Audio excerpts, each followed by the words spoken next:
Welcome to the third and final premiere of our Halloween Horror Movie Fest, beginning with the classic story of Dr. Jekyll and Mr. Hyde, followed by the infamous Jack the Ripper.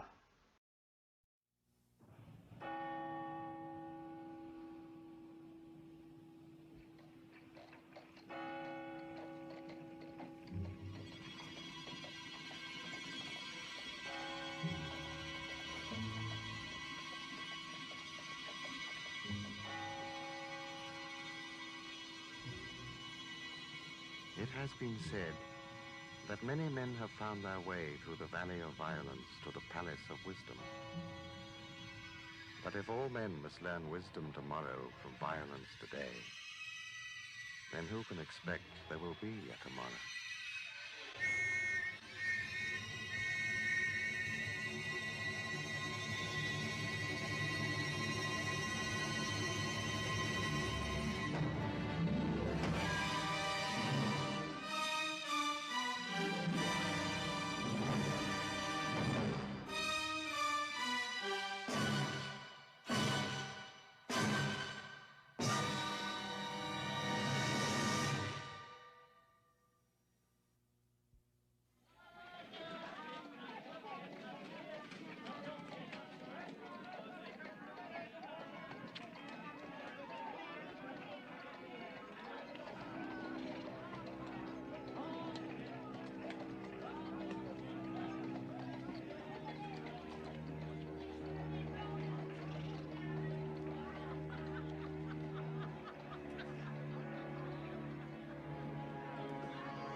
It is your privilege to disapprove of the report which Dr. Jekyll has just given us.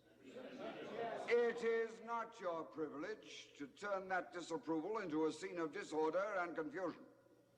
Dr. Jekyll is my friend. He is your distinguished colleague.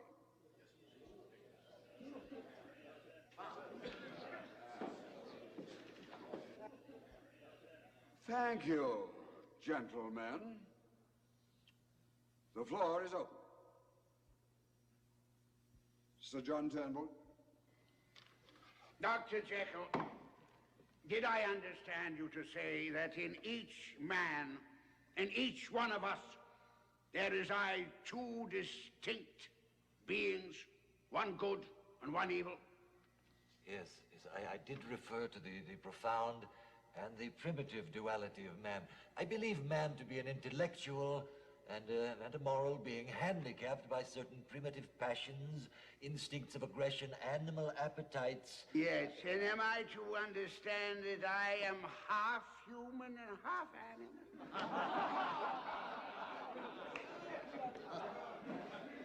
Well, if you doubt the animal instinct in man, may I suggest that you attend the next hanging at Washburn Prison and study the reactions of the mob as they stare at the dangling victim. Where impudence a hanging offence, sir, perhaps I should see you dangling there. Dr. Jekyll, do you claim that this chemical concoction of yours is ready for experiment on humans? In your opinion, that is. Yes, I do. What gives you the right to tamper with human life, sir? Very good question, sir. One last question, Doctor. Suppose this potion of yours did work. Suppose that it did split the dual nature of man right down the middle. Might it not produce a creature that embodies all that is evil in man, unchecked by anything that is good? In short, a monster. No. My objective is to liberate the more upright twin. If we can erase man's baser instincts, the human race might make something of this all too imperfect world. Imperfect to you, were you? Gentlemen, you are being addressed as medical scientists. I wish to God we were. Henry, would you please clarify one point for us? You referred to man's inborn sense of moral values, did you not? Yes, I did. But surely moral values are not inborn. Morality is the gift of our higher power. What enables us to shun evil is our fear of God. No man can claim to be moral who does not believe that. I do not believe that. And Dr. Jekyll is the man of the highest moral standards. Does anyone doubt that? Gentlemen, may I present my friend and solicitor, Mr. George Devlin. Solicitor, he should have brought his keeper. Have you not even the manners to listen to a distinguished guest?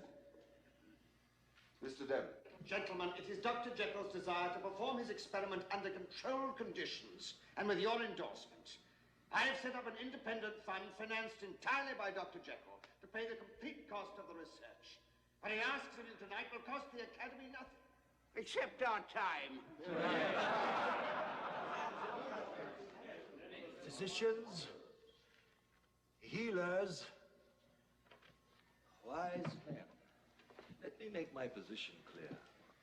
In terms of evolutionary time, it is but an hour since we all crawled out of the swamp. Talking nonsense, sir, nonsense. ahead of us lies the mountain that must be scaled if mankind is to survive. If my experiment can move us just 1 inch toward that mountain, then you, in order to gain that inch, should be willing to give up not only your time, but your lives as well. No, we will not sit here and listen to this insanity any longer. Gentlemen, I am leaving.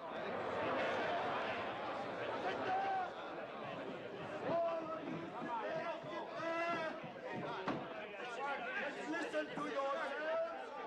You all think of yourselves as perfect specimens in a perfect world. Don't you realize how little it would take to change this group of eminent physicians into a screaming mob? Mob capable of dragging me out into the street and hanging me from the nearest lamppost. You believe, gentlemen, that you and and I, too, are all relatively primitive beings capable of every savage and primitive act.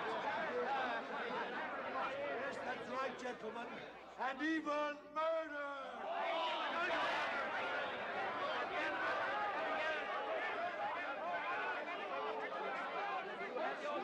Thank you, gentlemen. If my experiment needed any justification, you have just provided it. And be damned to the lot of you.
Be damned to you.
Morning, sir.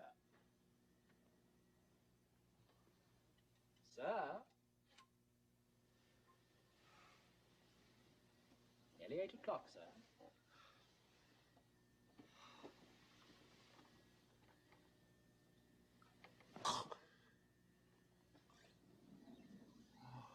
Are you not well, sir?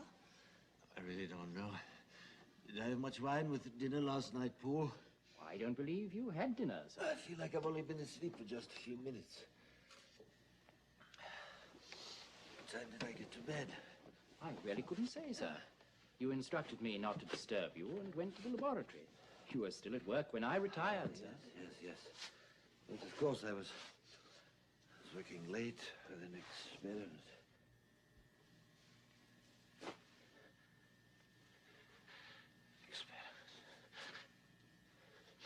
Paula, must go to the laboratory immediately. Sir, your breakfast. Good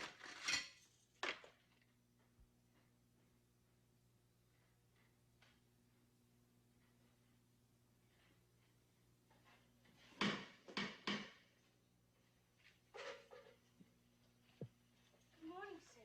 Good morning, Mrs. Oakes.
I owe you 65 pounds. Thank you.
Help you, sir?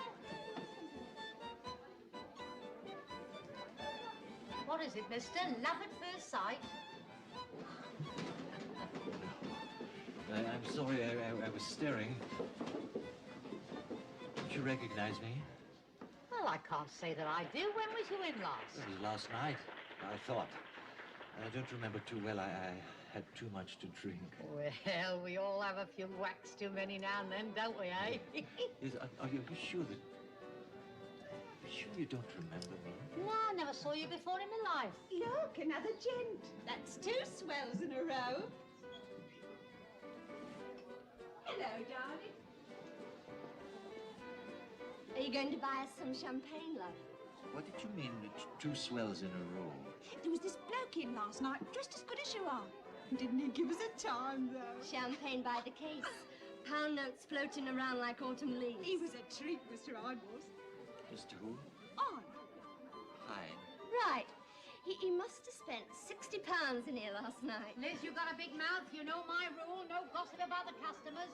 Sorry, Mrs. O'Toole. No, it's all right. Mr. Hyde is a friend of mine. You are buying them, ain't you, Gov? What is your name? She's Billy. I'm Liz. Hey, you are buying them. No, I'm sorry. No autumn leaves. I did it. Oh, come on, let's try Shepherd. Ho, ho, ho. Your friend Hyde caused a little trouble here last night. Broke a window upstairs. Oh, yes, I know. Yes, we started out together. We like a rowdy evening occasionally. I suppose he He outdrank me. Apparently, I didn't get this far. How did you know about the window, then? He told me about it this morning. Oh, yes, he asked me to give you this. Yes, to take care of the damages. Oh, there was no need. Oh, I'm sorry I acted a bit offish. Why did he break the window? To get away. 3 men was after him upstairs. They'd have broke his skull bone in two if they'd have caught him. He's a card, he is. Yes, but if I know Mr. Hyde, he couldn't have been interested in Billy or Liz. Nah.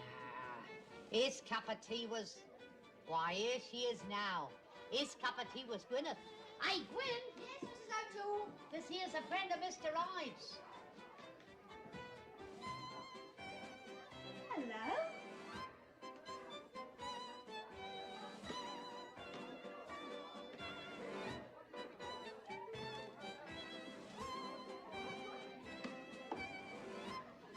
Would you like a drink with me? Go on, I'll send the bubbly over. Hey, Al, get that bottle of champagne up. Oh, Mrs. O'Toole.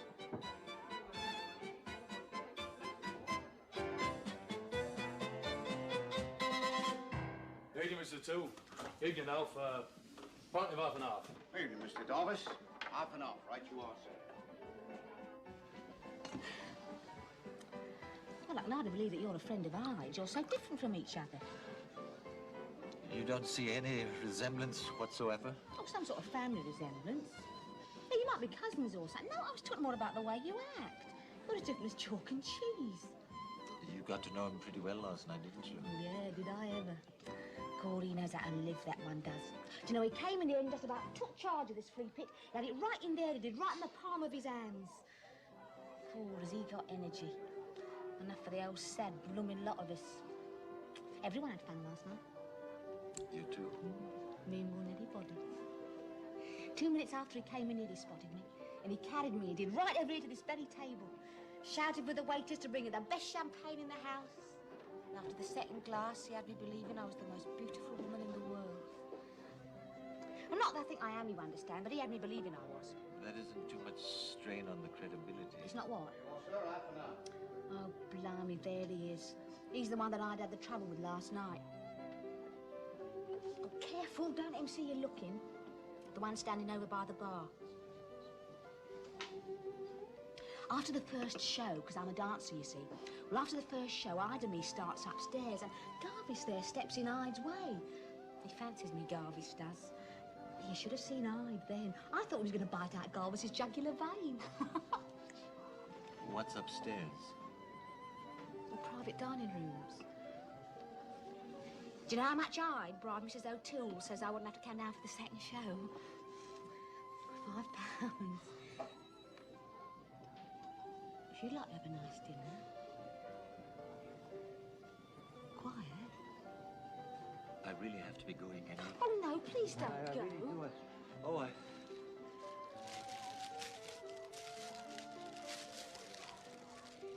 Will you be seeing Hyde again? I'm really not sure. Well, Garvis has got a maggot in his brain about Hyde, and the next time he comes in here, he's going to be waiting for him with his Billy Boy friends. That's very important to me that you warn him. Yeah, it's very important. Yes, perhaps if I warn him, he'll decide not to come back. He may be a friend of yours, mister, but you don't know Hyde. He'll be back. And with bells on.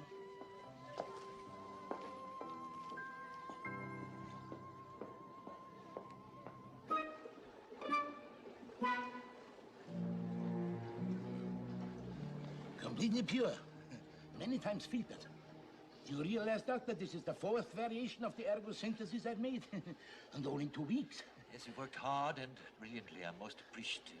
I will treasure your appreciation. By comparison, the 400 pounds you owe me is as nothing. I'll have Devlin send you the money tomorrow. May I? I won't pry into your secret.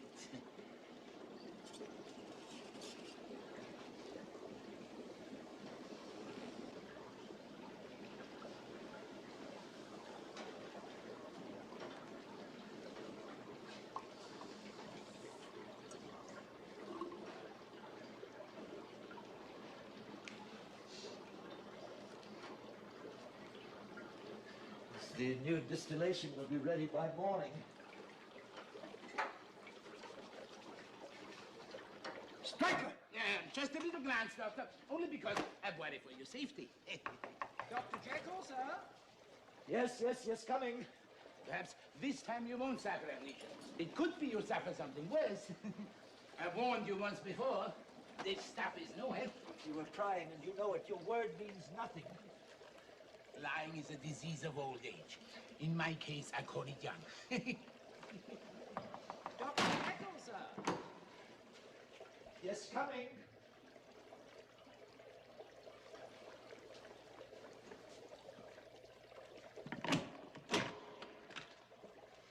Do my instructions mean nothing, Poole? Mr. Devlin is in the study with Dr. Lanyon and Mr. Enfield, sir. He insisted that you be informed. Well, please inform Mr. Devlin that I don't want my friends dropping by uninvited. My work must not be disturbed.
Not bad.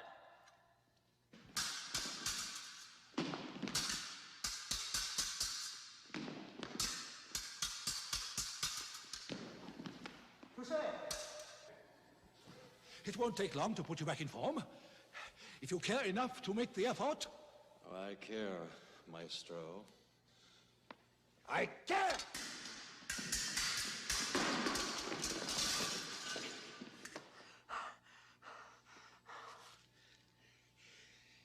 That's all for today, I think, Mr. Hyde.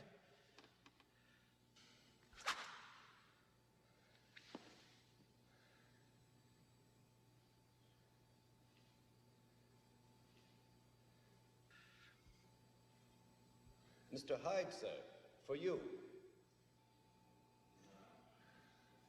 It's just been delivered.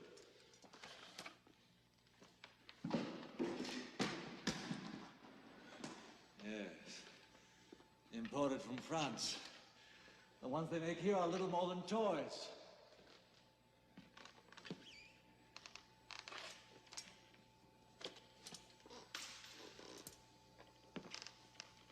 Excellent. The very best steel. Yes. And the very best lead.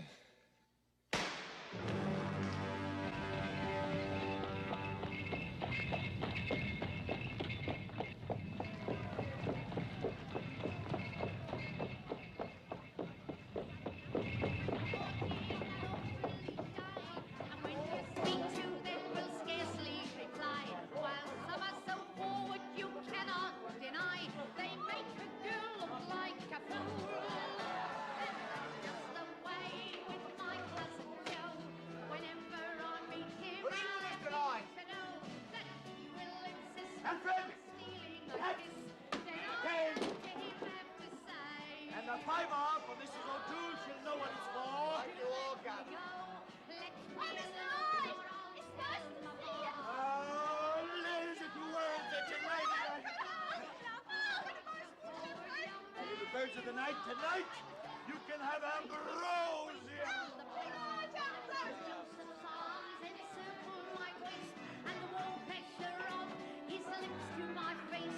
So once again I had to say, let me go, let me alone. I'll tell Mama, come on, let me go. Oh, what a forward young man you are. Oh, what a forward young man you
gentlemen, these soldier boys up here have been giving of their best for you. A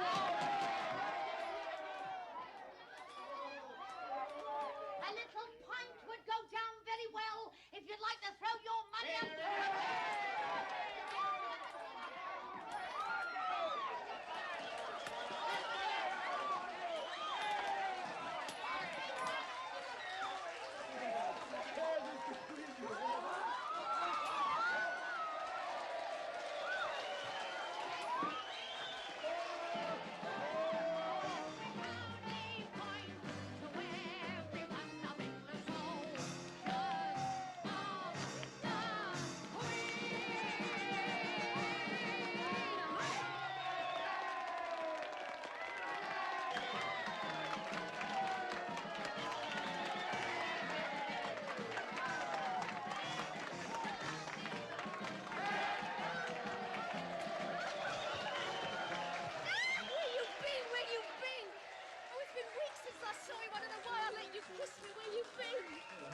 attend to his business affairs once in a while. Business affairs indeed. Whose windmill have you been climbing, Oh, eh? since I last saw you, I've been so respectable you wouldn't believe it.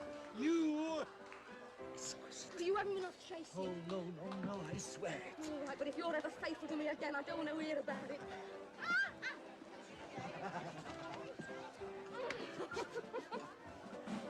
Hey, did your friend warn you? Jekyll? Yes, but Garbus isn't here tonight. I looked. Well, he's brought some reinforcements.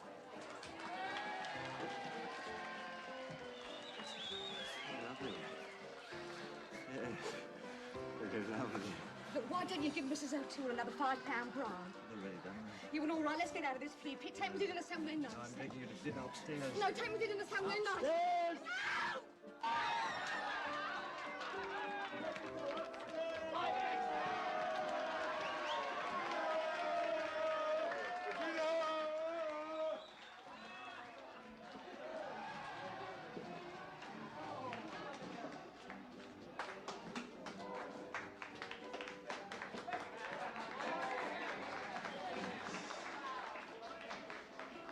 Fred? Sir? Champagne! Right, Gov. Champagne it is. My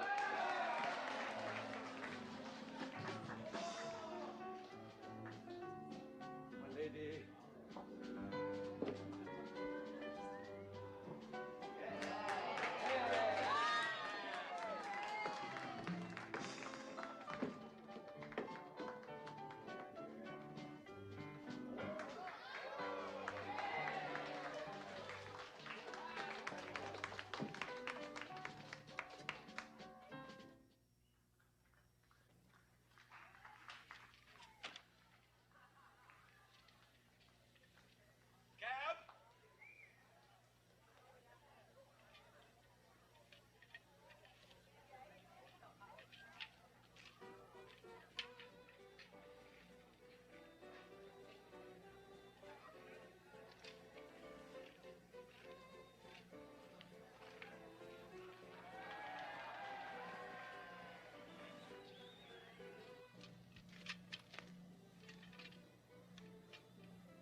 Hey, split up.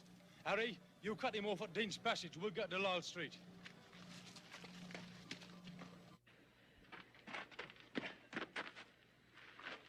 Beg your pardon. Were you looking for me? It's so very young.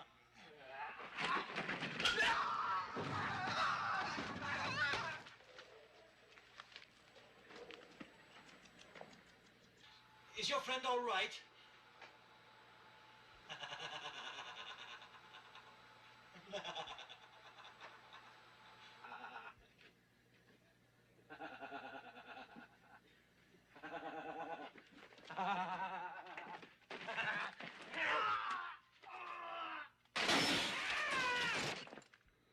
Oh, dear me.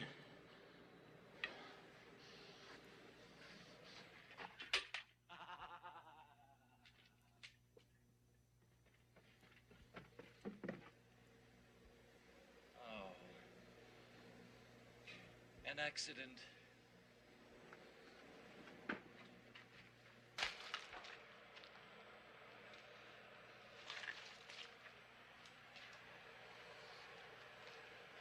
I was on my way home.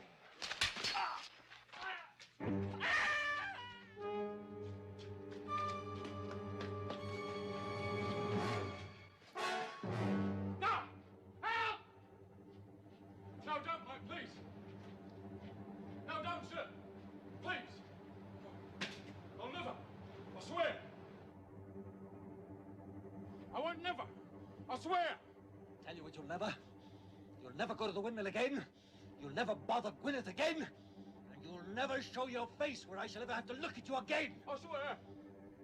Don't have to take an oath. Oh! What the bloody hell have you done?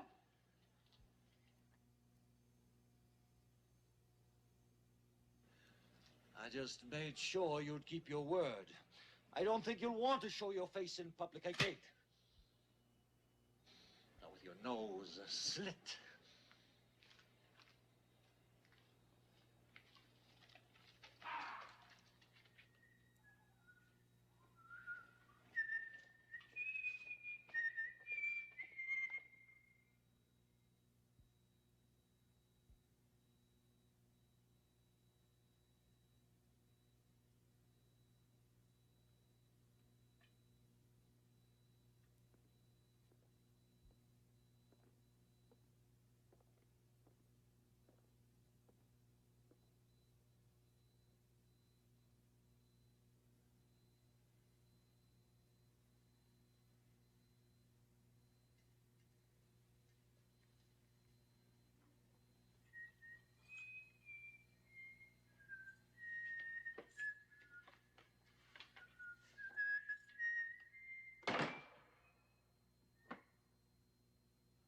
Oh, Hyde, do let me go.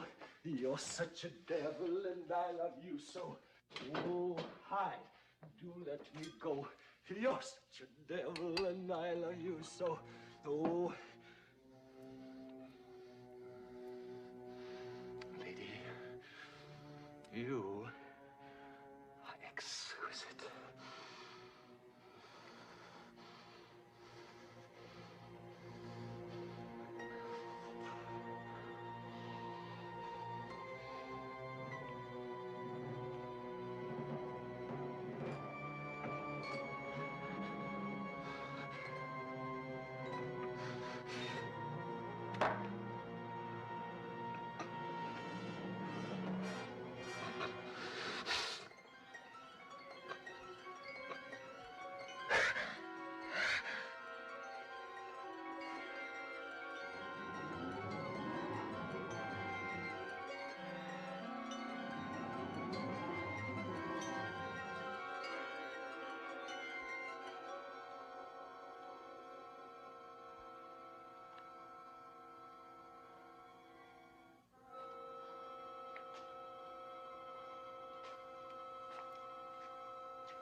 Murderous lot.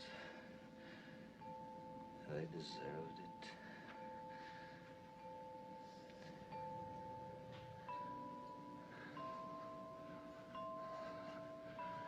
Didn't they, Your Highness?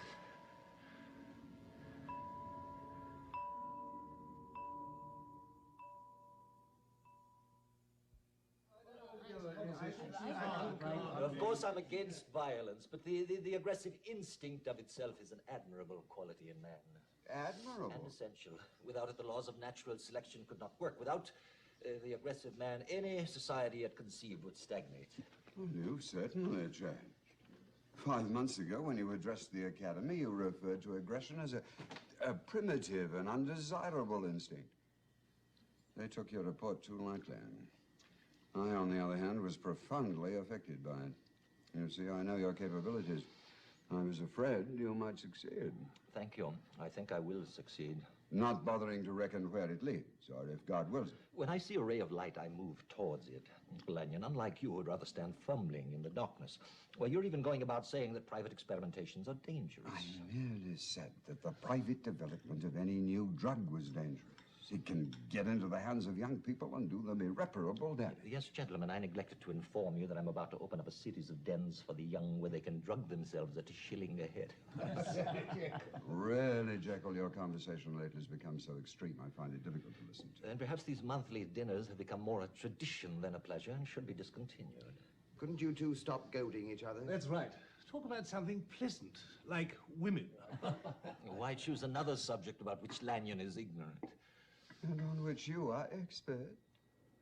I'm not aware of any woman in your life, nor does the absence of one appear to have bothered you. My scientific work provides me an adequate outlet. Then so does mine. It isn't the same thing, Lanyon. Take my word for it. You could be right. Coffee is served in the study. Some of that excellent brandy, I trust. Yes. Of course, then come along. Henry, could I have a word with you? We'll join you in a moment. All right.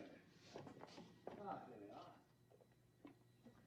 You must have heard about me, eh? Yes. I had a topping time on the dance. Yes, quite a high-stepping filly you had there. Oh, was that the chestnut? Oh, no, not at all. I think he's referring to the one in the gorgeous hat. Enfield, you're incorrigible. Yes, I'm afraid I never change. Enfield, Hmm? have you ever contemplated the horror of eternal damnation? Certainly not in terms of myself. Then do contemplate it in terms of your friend Henry Jekyll.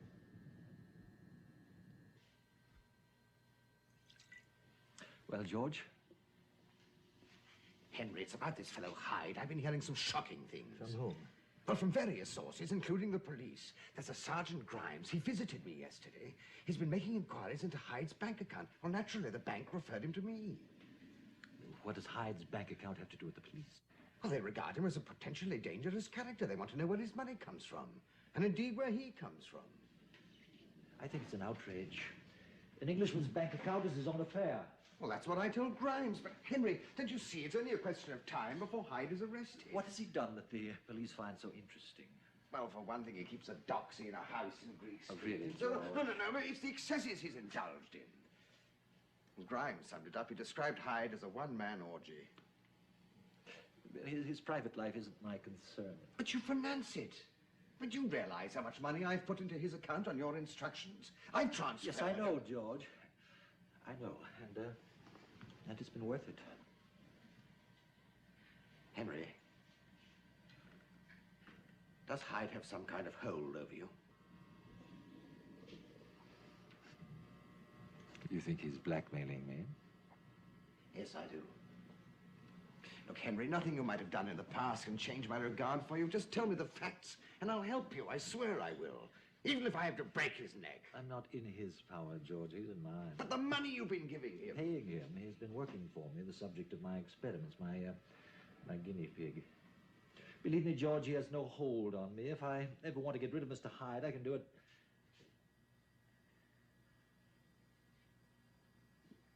Like that. Excuse me, sir. Mr. Poole says, do you want him to serve your coffee in here? No, thank you. Very good, sir.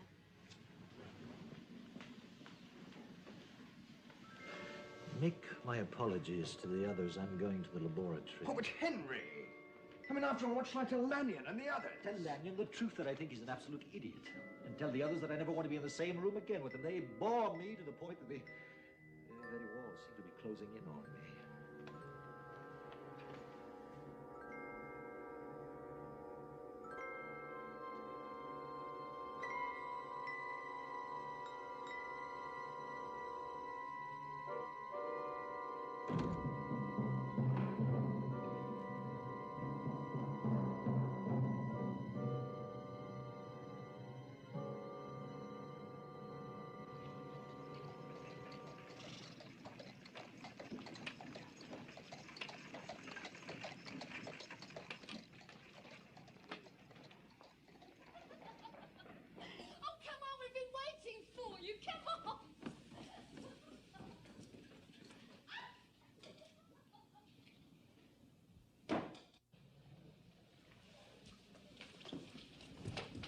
Really, I do. I'm so happy.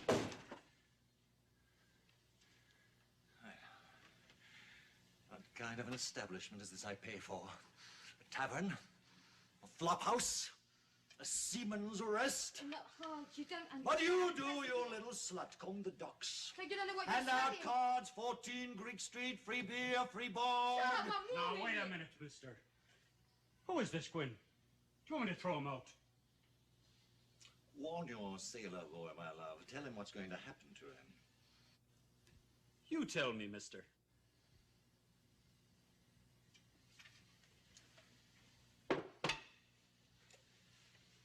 I'm going to beat some character into you. Oh, no, Hyde, please. No, no, Find yourself a decent woman, sailor, because a slut is a slut. They never change.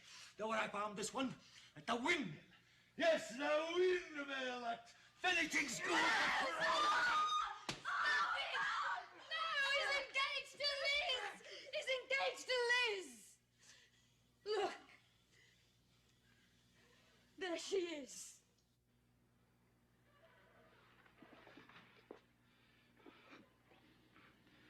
Liz. That's me. Miss Trollope, right out of finishing school. Forget it, Liz. Look, Cassidy. Oh, I'm your friend, and I'm Liz's friend, and I'm begging you, get her out of here. Get him out of here, Liz, please. Please, Cassidy, get out! Oh! Please, Cassidy, take it away from me. Listen, are you sure you're going to be all right? Sorry, Liz.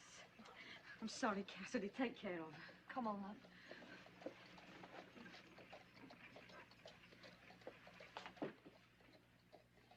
It was a celebration. They were going away tonight to get married. Heaven knows it wasn't much, but you didn't have to come in and cover it in slime. All right, you've made your point. That's an end No, of it. no, not yet it isn't. I will not be criticized, not under this roof. Obedience, that's what I want. Total, unconditional obedience. Go out and fetch a bottle of wine and bring it upstairs. No. What did you say? Total and unconditional? No.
Can I get you anything?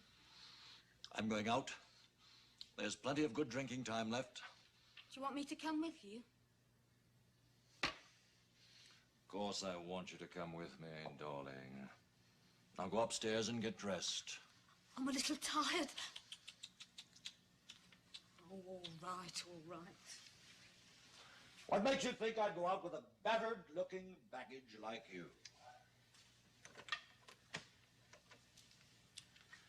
You want to be seen with me in the future, huh? You'd best pay more attention to your looks.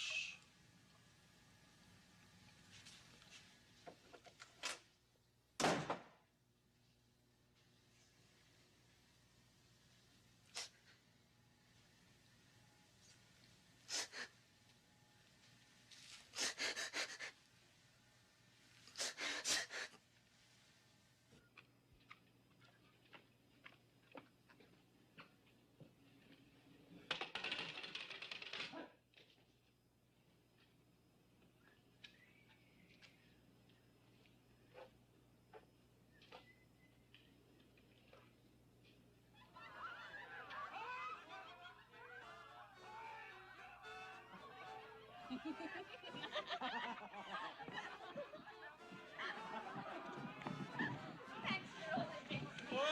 thank you, my little birds of the night. And thank you. Oh,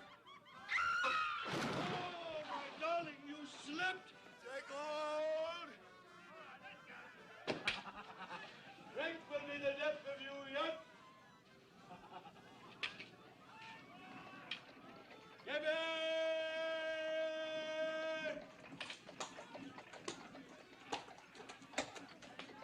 Kevin!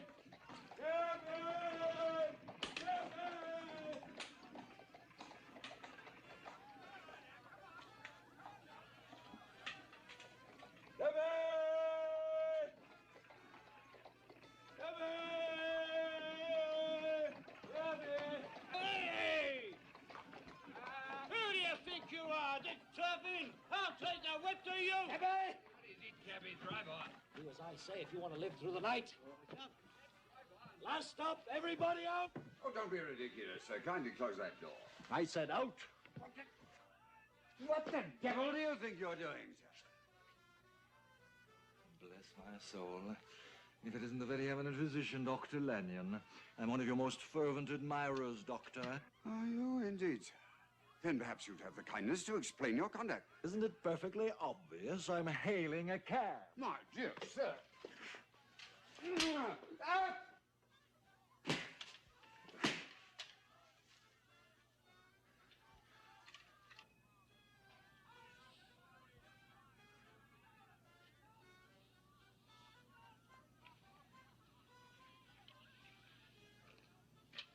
Drive on, Cabby.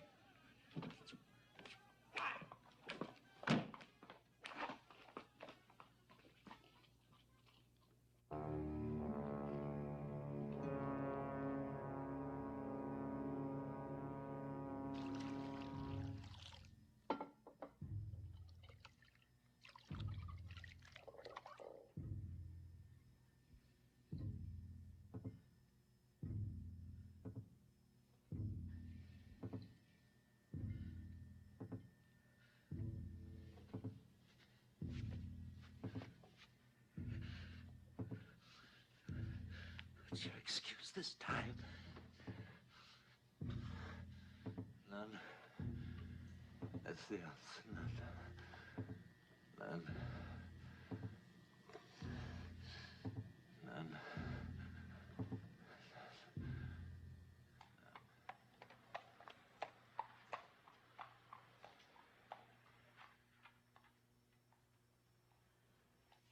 Good morning, sir. Sir?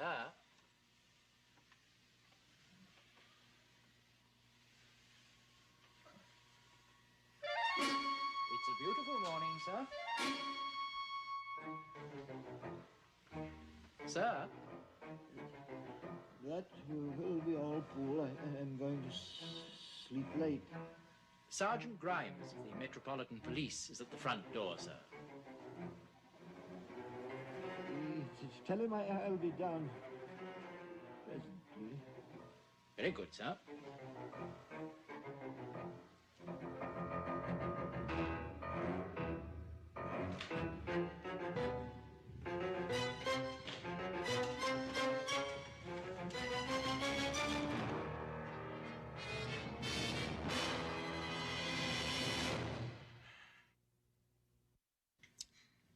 You see, it's a matter of Shall time. we continue the conversation in here, Sergeant? As you wish.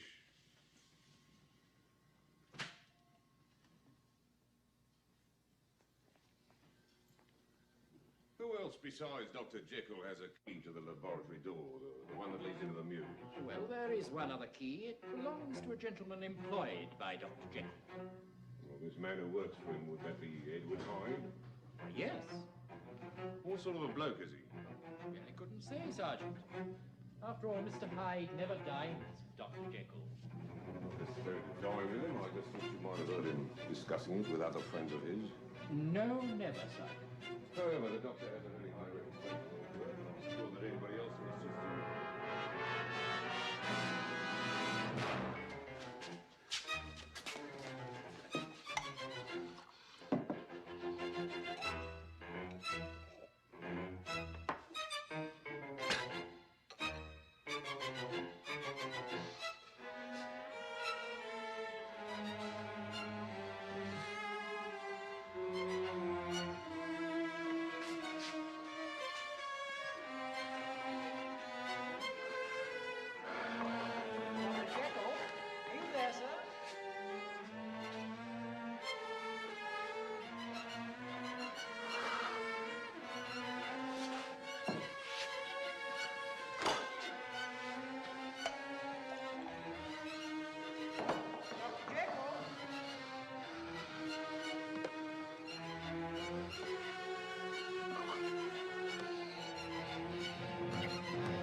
sorry, Sergeant, but I can't find Dr. Jekyll anywhere.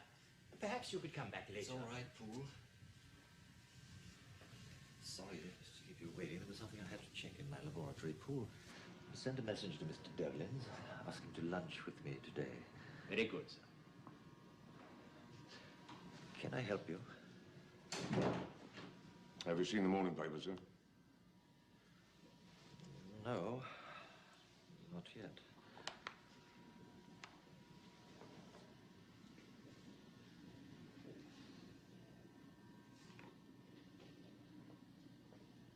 Nasty bit of business, that. Dr. Lanyon's in the hospital with a dozen or more stitches in his skull. He's a friend of yours, isn't he, sir? Shocking. Absolutely shocking. Hitting an elderly man like that. Whoever did it must be a heartless swine, don't you think? Yes, I do. Sergeant, why are you discussing this with me? Poole tells me there's a man has a key to the Mews door, name of Edward Hyde. Is Hyde on the premises now, sir? No. He's not out in the lab? Certainly not. Sergeant, I must insist that you answer my question. Why have you chosen to discuss this with me? Is it because Lanyon is a friend? The man who did it drove the cab from the scene of the crime to the foot of your Mews. I've got the cabbie as witness. Yes, and Hyde has a key to the Mews door, so you suspect Hyde. Right, sir? Yes. Did your witness actually see the man enter my door? No, sir. But if it was Hyde, he does work for you. Where else would he have gone? I don't know. I believe he lives in Soho. We know his house all right. He's not there. Yes, then find him, Sergeant. Find him. If he's a suspect, question him. Paul? If Hyde had anything to do with this, which I doubt, I want to be the first to know. Oh, yes, sir. And if he should show up... If he should show up, I'll question him. If there's anything at all to your suspicions, I'll be in touch. This bludgeoning of Lanyon, it's outrageous. Yes, sir.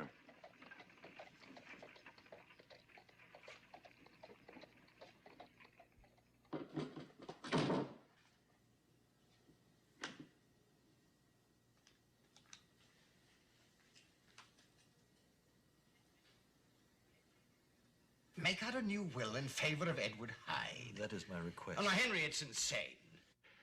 I want the bequest to Poole and the sums of money to my household staff to remain the same. The rest of my estate in the event of my death or disappearance. Disappearance? Yes, I would like it worded that way. In the event of my death or disappearance, the rest of my estate is to go to Edward Hyde. I will not do it. George, please sit down. I will not be the instrument of any such diabolical arrangement. Devlin, please sit down.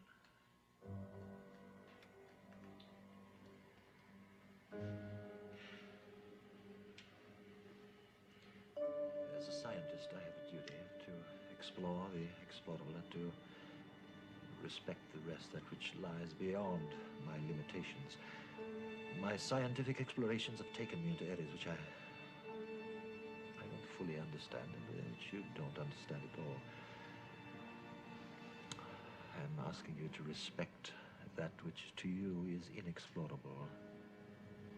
Do as I say, George, on the basis of respect and on trust.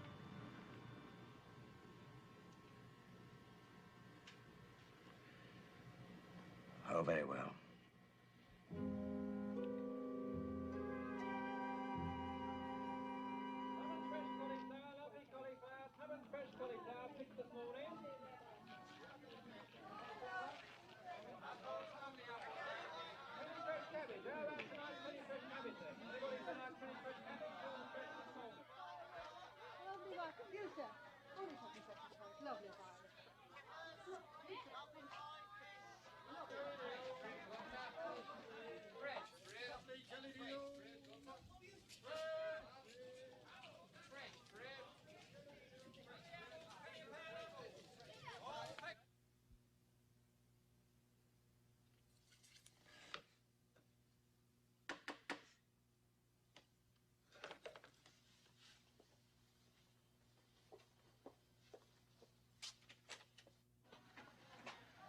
I remember you. You're Hyde's friend. I'm Dr. Jekyll. Doctor.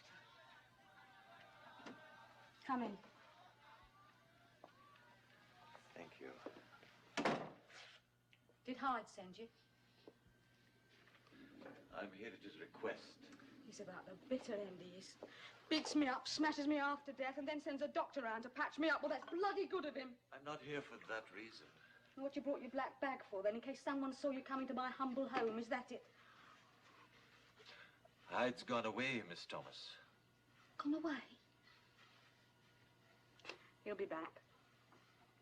He may never be back. Yeah, well, that's soon enough for me. I don't mind telling you. The way he's been behaving lately, he terrifies the life out of me. Has the coppers got him? No. He's found other employment out in the Far East. I wasn't going to bother with him much more anyway. I haven't got enough skin. Here, you take a look at this. He was like a madman last night. He was jealous over nothing at all. Here, have a look at that. I'd better tend to that. Sit down there, please.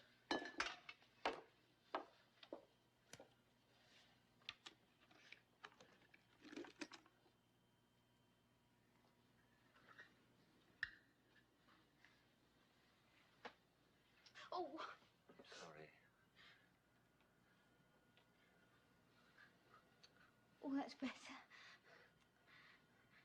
Your hands are gentle. Can you explain Hyde to me? Do you know, at first he was fun. He was wild and all that, but he was fun. And then he did some things that were mean. And then he did some things that were downright cruel. And each time he did something worse, like he was rolling downhill and nothing was going to hold him back. Well, Hyde asked me to give you this. When it runs out, drop me a note. My address is in the envelope. He didn't want you to worry about money. Well, he was never mean about money, I'll give him that.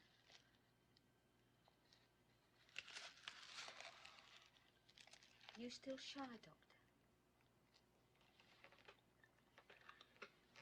That should take care of your back. You're not married, are you?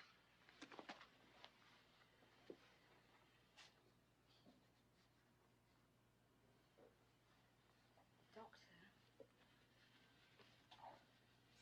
if we ever get lonely... Well, I mean, now that Hyde is gone,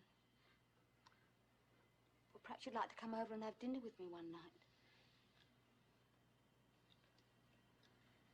Shyness isn't incurable, you know.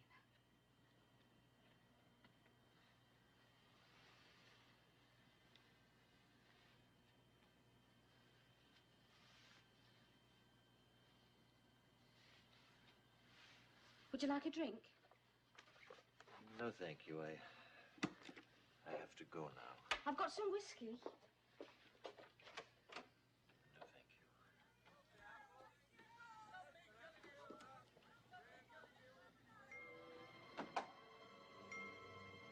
You'll be back. Doctor.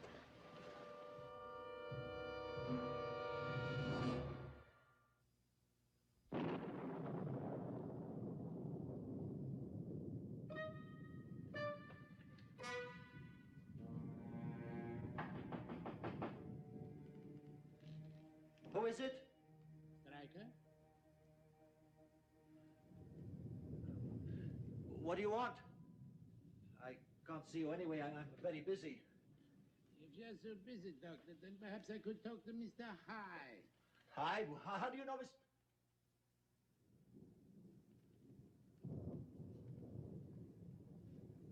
He's not here. He's gone away. Oh, come, Doctor. I happen to know that Hyde isn't there with you. See for yourself. He's not here. He's gone away for good to the Far East. Sensible, very sensible. Yes, indeed, most sensible. Yes, now, perhaps you'd be good enough to explain. Who do you think you are? Dick Turpin? I didn't give you permission to enter. Careful. Dick Turpin was hanged.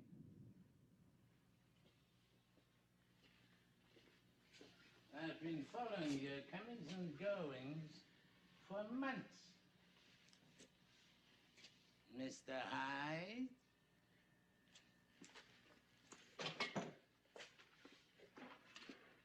One blow would have been enough. After all, Jekyll, Lanyon was a friend. I struck no one.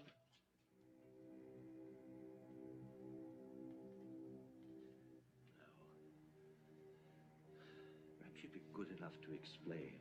I'm not a man to mince with words. What I mean is that Hyde is Jekyll and Jekyll is Hyde. That's insane. Stryker, what the devil are you talking about? You must not be so modest, Jekyll. What you have done is a fantastic scientific achievement. And to think that I, Stryker, played a part in it. A modest part, of course. Such an honor. I cannot bring myself to ask less than 200 gold sovereigns a month. 200 gold sovereigns. As a pension for the guardian of your secret. Pension? Can't you even bring yourself to say blackmail? Oh, I can. Why not? It is blackmail. Hyde has gone away forever. You couldn't prove anything. Who needs proof? If I accuse, the police investigate. If the police investigate, in a matter of seconds, Dr. Jekyll's reputation is no better than Mr. Hyde's.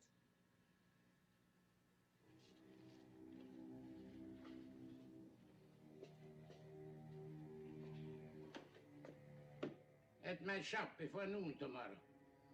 I'll expect you with the 200 gold sovereigns.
Dear, yes, you want to supper?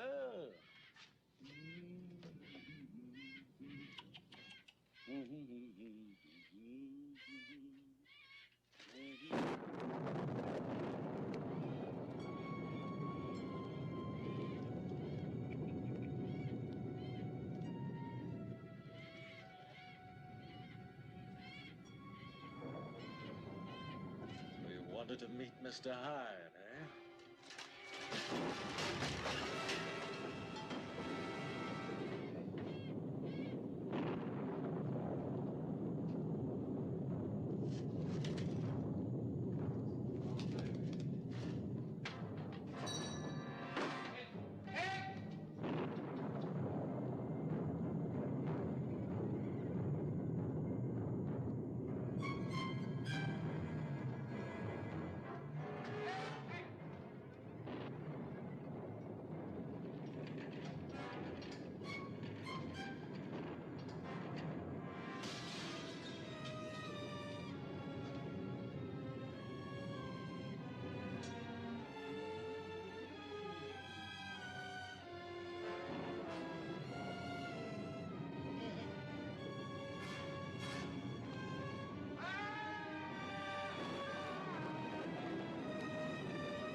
by the news.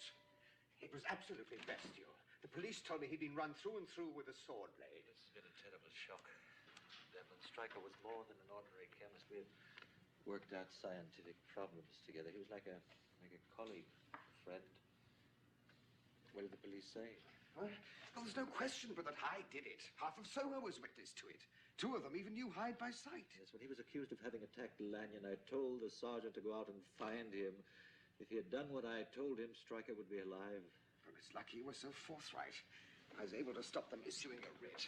But I did promise to bring back your answers to certain questions. Well, if I can be of help. Well, now, do you have any idea of Hyde's motive? Stryker's shop contained two possible motives, drugs and money. Much money? Perhaps he distrusted banks. Oh, I see. But you told me that Hyde had left the country. Yes, well, that was my impression based on what he had told me. Certainly, he is out of the country now. Well, if he was able to get out. He was able to get out. This arrived today. Dr. Jekyll, sir, as you read this, I will be departed from England. I have a means of escape that cannot fail. I cannot repay your generosity. I can only give you the consolation that I am gone, never to return. Signed, Edward Hyde. God help me, I'm relieved he was able to escape. You see, if there'd been a trial, your name would have been drawn into it. Do what you think best with this. Turn it over to the police, I suppose. Oh, yes. Yes, of course. Oh, where's the envelope? I burned it. There was no postmark. It was delivered by hand. Oh, George, I've learned my lesson, I swear it. I'm finished with science, with exploration. I'm going back to trying to help the sick, to practicing medicine. I'm glad, Henry. Well, I must be off. Oh, by the way, was it Hyde who dictated the terms of your will? Particularly that clause about your disappearance. I knew it. You've had a fine escape, Henry. He meant to murder you.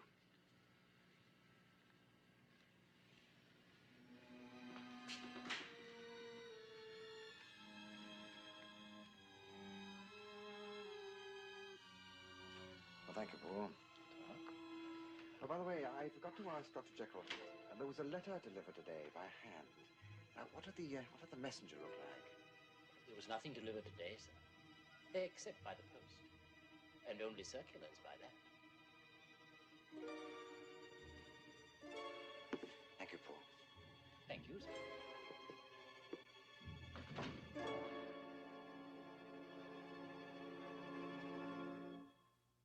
And behind the external ankle here are the peroneus longus and the brevis.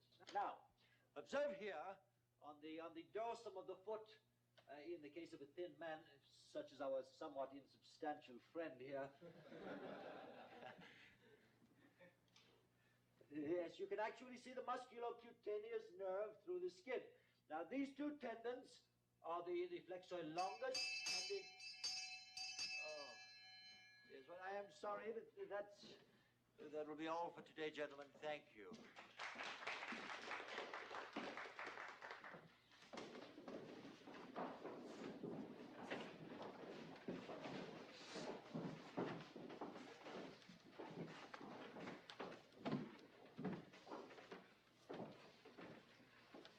Dr. Jekyll? Oh. I've just received the reports on your last term's anatomy class. You know that the papers handed in by no less than 9 of your students have been cited for excellence by the Academy. I think it must be a record. I'm delighted, of course. You're doing a commendably thorough job. Thank you, Dr. Lanyon. Oh, come now, Henry. It's time we went back to being a little less formal with each other. You know, I was thinking, it must be more than 6 months since we've met socially.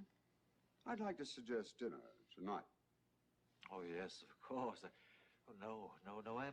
I'm on emergency duty at the surgical ward tonight. I know your schedule very well, Henry. You're working round the clock, but not tonight. I've arranged for Richardson to relieve you. Should we say my house at 8? I'll see you then.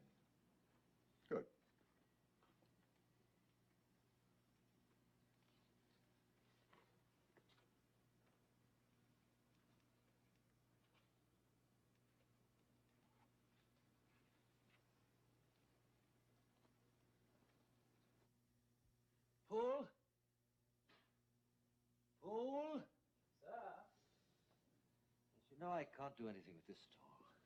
You have a visitor, sir. A Miss Gwyneth Thomas. Did you let her in? She had your name and address in your own handwriting, sir. She said she was your patient. And friend. I came to thank you for the money you've been sending me every month. It's made all the difference. I don't send it, really. The financial arrangements were made by our former friend. I don't even like to mention his name. I think it's your money I've been getting and you who send it. Hyde never planned anything more than 24 hours in advance. I don't think the innocent should suffer for what he did. Dr. Jekyll, why don't you visit the house sometimes? I mean, you pay for the premises. There must be some reason why you don't inspect them. And don't say it's because you're not interested, because I know different. Excuse me, sir. The carriage is here, as you ordered. I'm really sorry, Miss Thomas. Isn't it about time you call me Gwyn? I'm sorry, Gwyn, but I have a dinner appointment. Will you drop me at my home? Yes, of course. Let's see, it's Greek Street, isn't it? You know the street. And the number.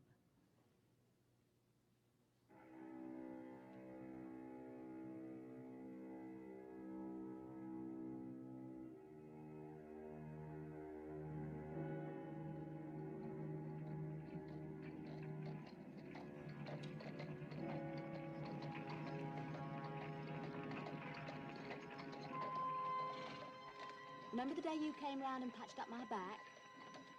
I've known since then it was you sending the money and not I. I wouldn't have taken it otherwise. I wouldn't take money from a bloody murdering beast like him. You did? Yeah, well, that was before. What would you do if he were to come back? Who, me? I'd turn him over to the ruddy coppers and laughed as they marched him to the gallows. I hope they catch him in the Far East, though. Do you know what they do to him out there? They get these long bamboo slivers and they'd stick them right underneath his fingernails. But he isn't coming back, is he? Come on, look at him.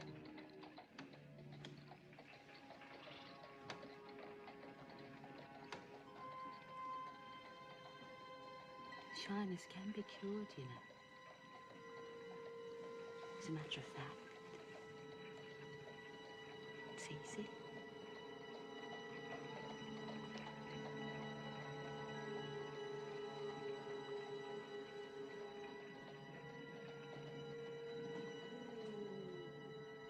Well, here we are. I'm not getting out of here till you promise to come in with me. Gwyn, I have this dinner appointment with various colleagues of the... Well, it sounds rather awful. You better come in and have a drink so that you can face up to it.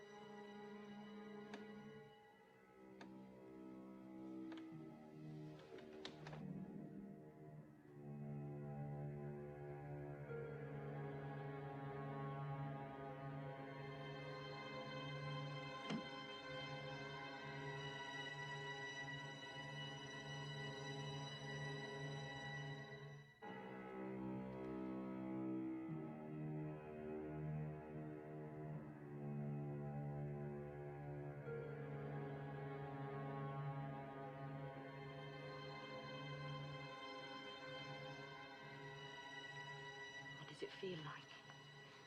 Doing something you want to do for a change.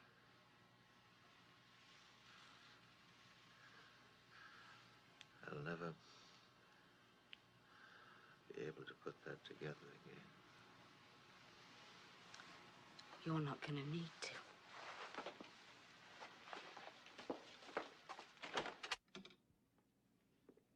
Driver? Hey! Dr. Jekyll isn't going to need you anymore tonight. Why?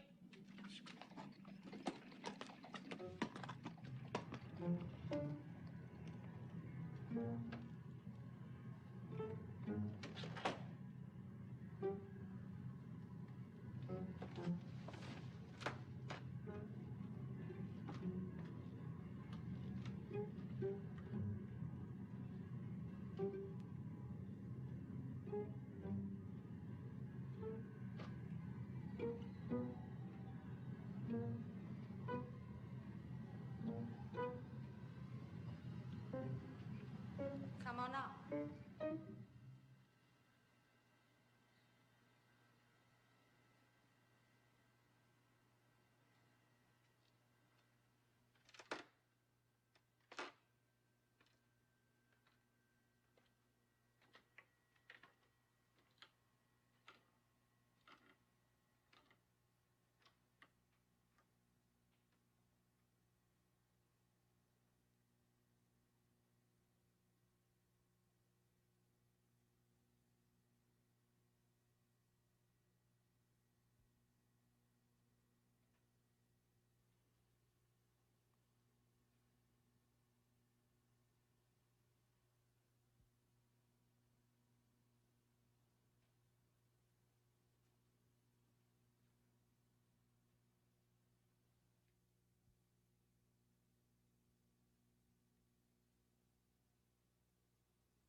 I'll be screaming like that myself in a minute. Try and get hold of yourself, Hattie. I've sent for Mr. Devlin.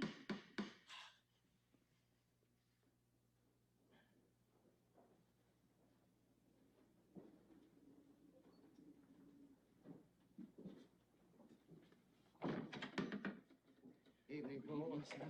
You'll do something, won't you, sir? It can't go on. It's awful. All right, Annie.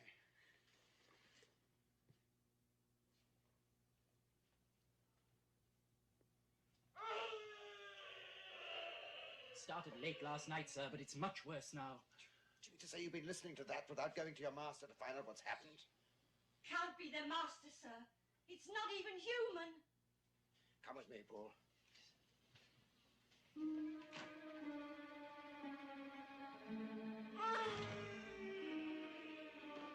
When did you last see Dr. Jekyll? The day before yesterday, sir, in the evening. But I'm sure he was in there yesterday, sir. Because starting yesterday morning, notes were passed out under that door. Notes signed by Dr. Jekyll. You recognize the signature? Of course, sir, I've known it for 20 years. These notes were orders, sir. Orders to various drug houses in the city for chemicals, and then more chemicals. The notes were urgent, sir. Desperate, you might say. Then the boxes started to arrive. There must have been a dozen of them, sir. Where are they now? I would put them outside the door. Then when I was out of sight, they'd be dragged into the laboratory. By him in there. You're not carrying that gun to protect yourself from Dr. Jekyll? No, sir, I am not. Listen to this, sir.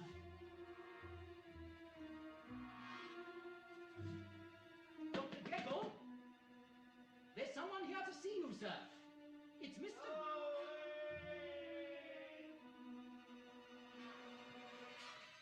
That's not Jekyll. Who worked with the doctor in the laboratory, sir? Who shared the secret of his chemical experiments? Edward Hyde, and I think he's done away with the master, sir. Open up! If you don't open this door, have it better done. Open up! Open up! What is it? I'll open the door, but only you can enter. You're coming in. Come in alone. All right.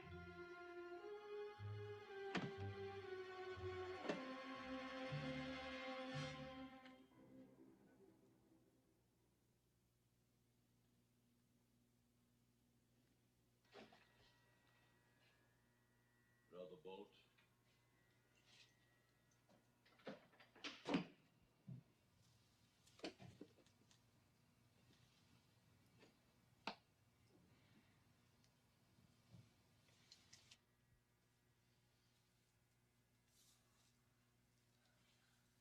Turn up the light.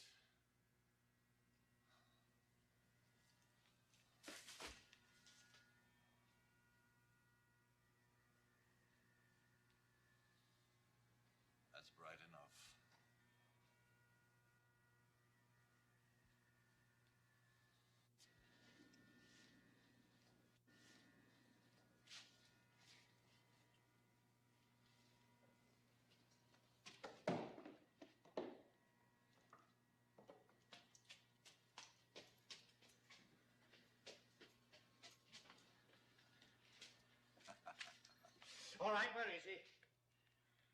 looking for the body. What have you done with him? I didn't murder him, if that's what you think. Then where is he? He isn't here. He hasn't been here for some time. Those cries? Those cries were mine. What a mistake it was to murder Stryker. The drugs he supplied can't be replaced. The massive doses I've been mixing were raw, the pain unbelievable. You were using those chemicals. The agony I've suffered tonight. Evelyn, there's nothing you can do for Jekyll now except help me escape. Where are you going? I'm going for the police. Devlin!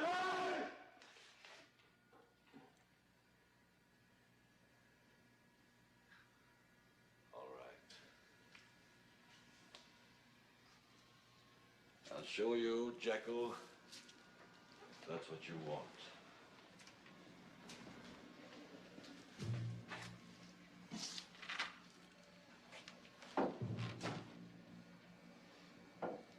He's not in there, Devlin. He's in here. Remember, you asked for this. What you're about to see may make you curse your eyes. Destroy every moral value you've ever lived by. Perhaps destroy you. What the devil are you talking about? You told me you'd let me see Dr. Jekyll. Now, where is he?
My God, Jekyll, what you've done.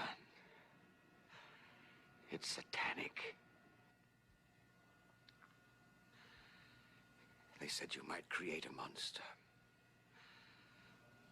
But to have created one out of yourself. That was the last of Stryker's drugs. I don't have much more time, so try to understand. The last 2 nights, every time I fell asleep or even dropped my guard, I changed into Hyde again, even without the potion. I saved that last dose for my escape.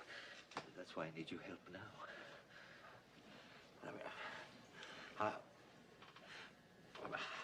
How long before you change back into Hyde again? Perhaps hours if I can concentrate my will. Perhaps only as long as I can stay awake. George, go to your office.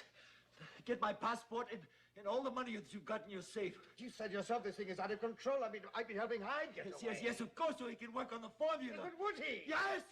Yes, he's a murderer, but he knows that he'll hang unless he can become Jekyll again. George, this is my last chance.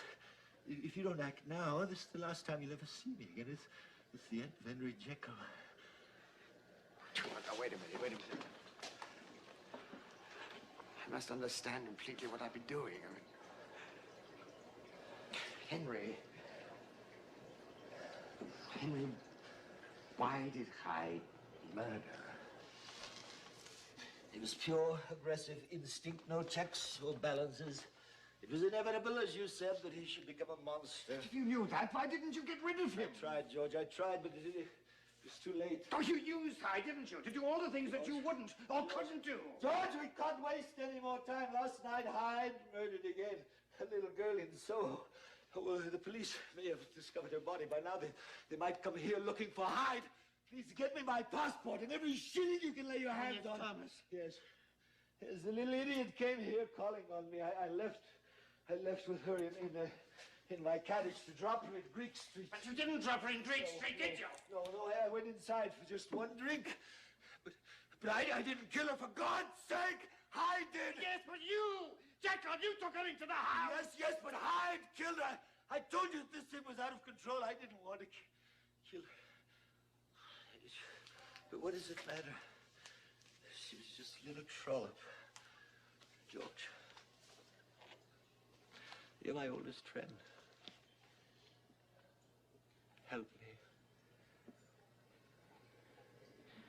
All right, Henry, I'll help you. I think I can lay my hands on several £100, but it may take, say, 3/4 of an hour. I knew I could count on you, George. Oh, please ask Poole to bring me some black coffee. I'll need it to stay awake. And hurry. I'll hurry.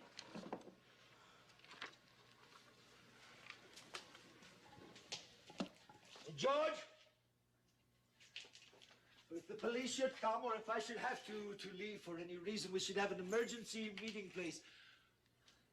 So Green Park, back of the hospital where you and Hyde first met. All right. Oh, Poole, will you take some coffee to the doctor? Are you all right? Yes, I'm all right. He seems much better. I'll get the coffee right away.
I was glad to hear that you were all right, sir.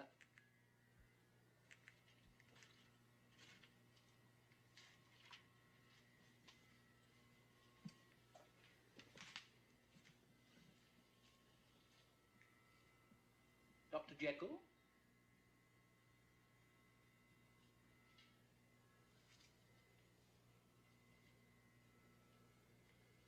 Your coffee's ready.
Dr. Jekyll, did I understand you to say that in each man, in each one of us, there reside two distinct beings, one good and one evil?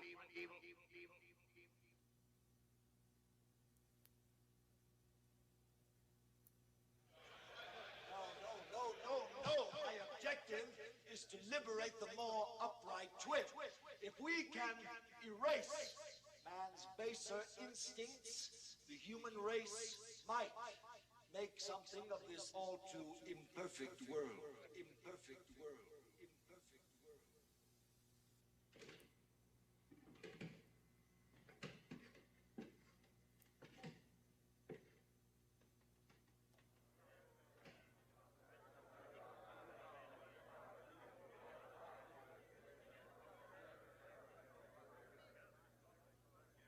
Your purpose, Henry, is to tamper with the basic nature of man, who was created in the image of God.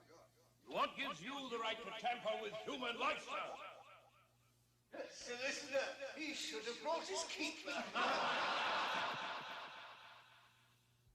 One last question, Doctor. Suppose this potion of yours did work. Suppose that it did split the dual nature of man right down the middle. Might it not produce a monster?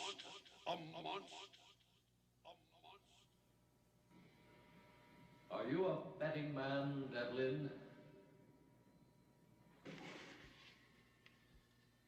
Hyde? Is that you, Hyde? Hyde?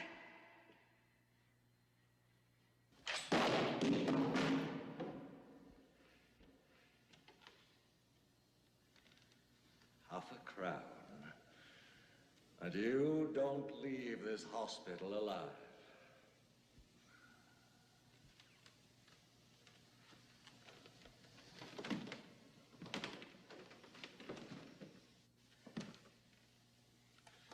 Didn't think I'd leave, did you? Without paying you back for the favor?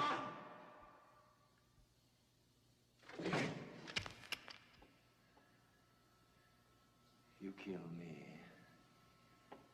you'll be killing Henry and Jekyll. You don't understand, do you? He's the one that deserves to die. Jekyll's responsible, not you.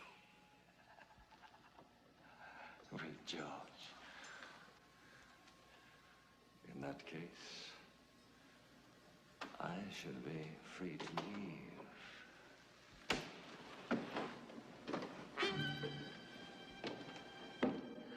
Hyde.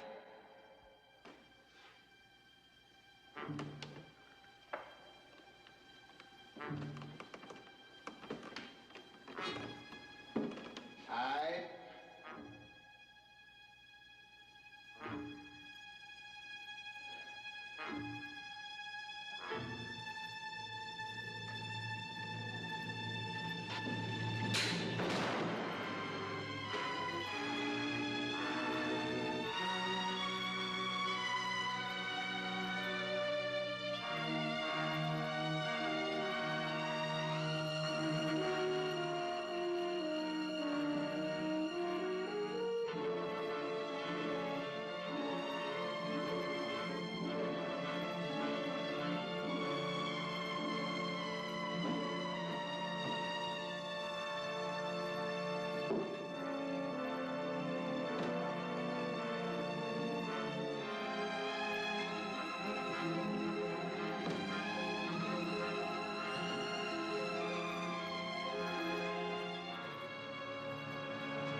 I'm sorry, Henry.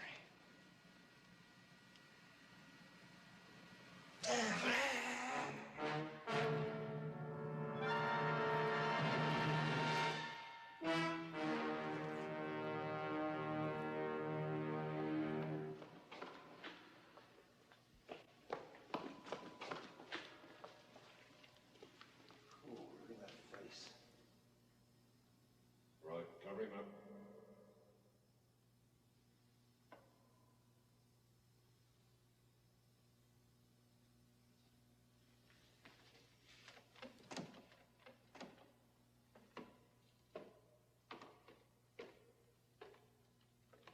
But if all men must learn wisdom tomorrow from violence today, then who can expect there will be a tomorrow?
Yourself a little nip. Oh, thank you, miss, thank you.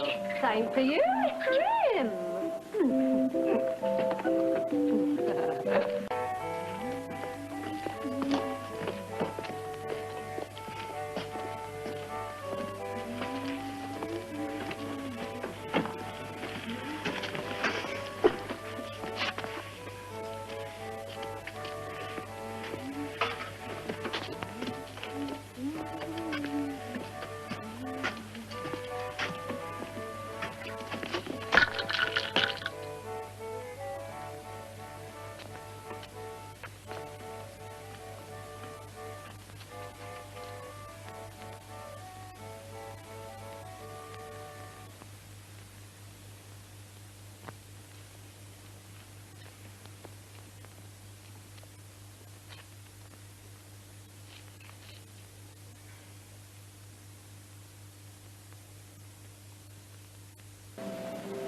Mary Clark.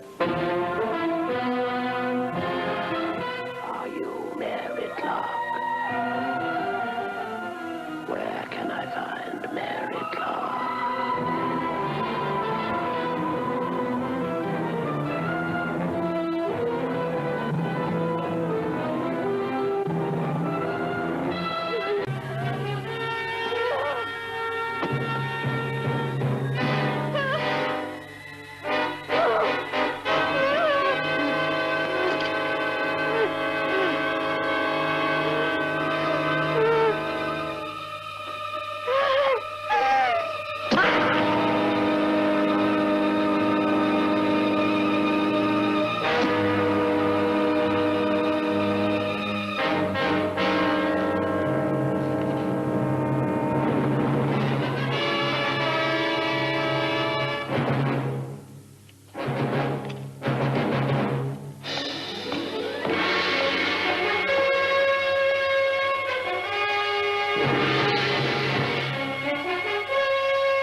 Yes, Nellie, we know all about that. But I still want to know why you hit him with a bottle.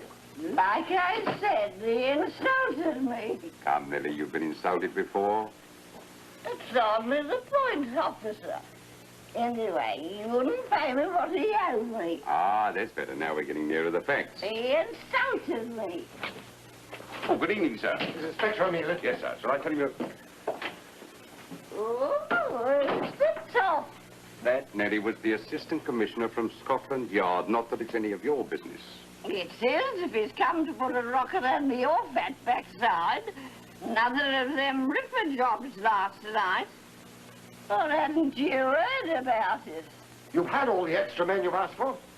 The rest of London is practically naked of policemen. And still you're no nearer to making an arrest. I've made plenty of arrests, sir, dozens of them.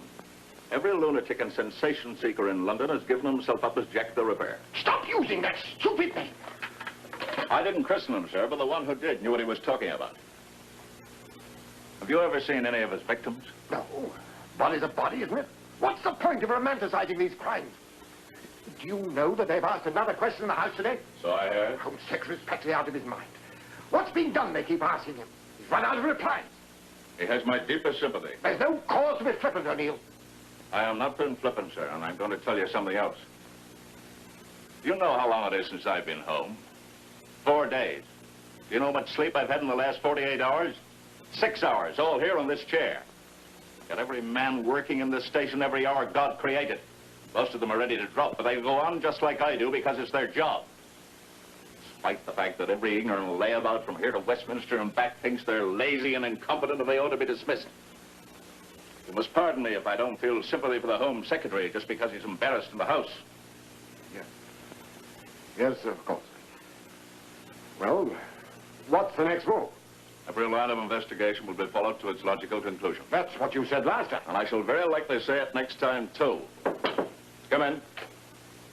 What is it? Sorry, sir, but there's a man in the bar at the Red Goose asking questions about the Ripper. The governor thinks the crowd might start getting ideas. The crowd of the Red Goose always have ideas of some sort or another. I suppose I better go down and see what it's all about. All right, Sergeant. Well, excuse me, sir. Of course. But remember, Inspector, the police force are in particularly bad odor at the moment. We're all relying on you to do something about it. I shall continue to do my best, sir. I'm sure you will. There's a good fellow. Now, off you go. This man might be the Ripper himself, eh? He might, sir. He might. We know what you're about, mister. Don't give us that stuff. All I asked was if anyone had actually seen the Ripper. We heard what you said. We're not deaf. We want to know why you asked it, that's what. I'm interested, that's why. We know you're interested, mister. How interested? Oh, I'm sorry. Couldn't be that you're interested to see if anyone's seen your face, are you? Now, you don't think that... Come now, gentlemen. I just arrived from America this morning. That's what you say. Can you prove it? What should I have to prove? Let's give it to him. Hold on a minute, boys. This gent ain't done no harm. You keep out of this. Well, come on, what you waiting for?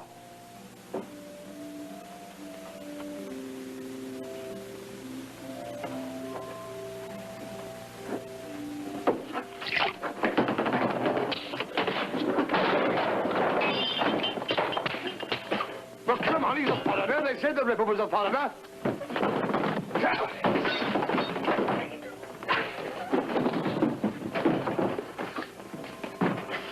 Now, Mr. Jack the Ripper, what have you got to say for yourself? We'll soon make him talk, won't we, boy?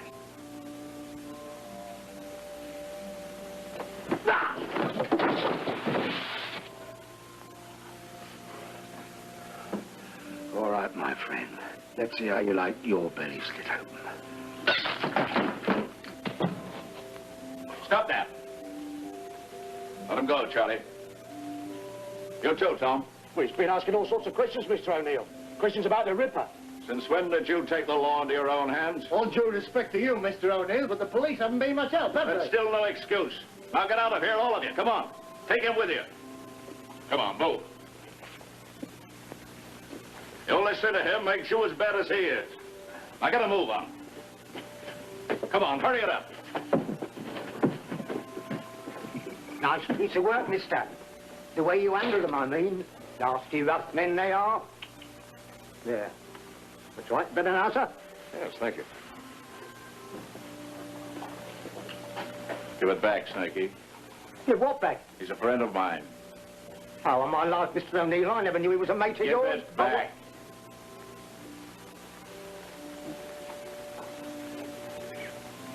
Here you are, Governor. I never knew you was a mate of Mr. O'Neill's. I swear I never. I wouldn't have done it. Ta-da.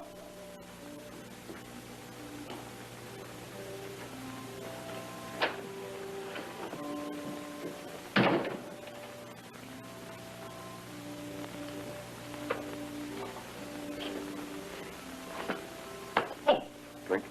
Whiskey. 2 whiskey, please. Well, for what? Now we're quits. I visit America, you dragged me out of a fight in New York, you come to London in favor of return. All part of the Metropolitan Police Service? When did you arrive? This morning. Well, why didn't you come and see me? I thought I'd have a look around the scene of the crime, get a little local color. You nearly became part of the local color.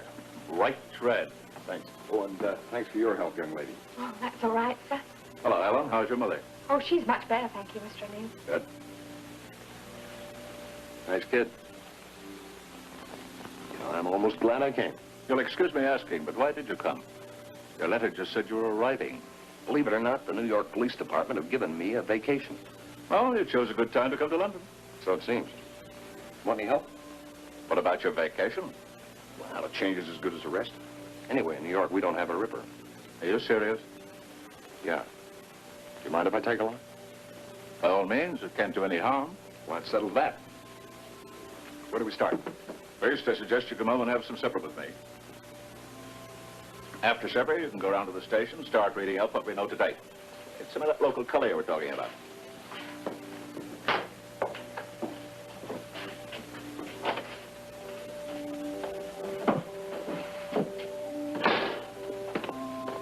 Since when can a policeman afford to travel 3,000 miles on a vacation? Something I didn't tell you, Ned. The department are paying. Oh. They're interested in this ripper business insofar as it affects the local populace.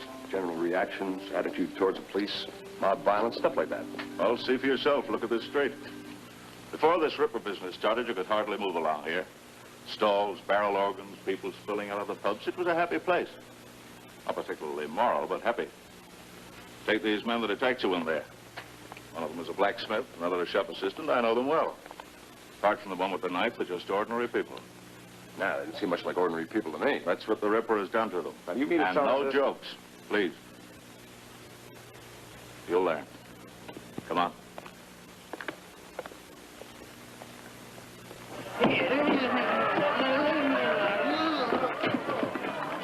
The next time you come in here and can't pay, I'll have you fixed proper.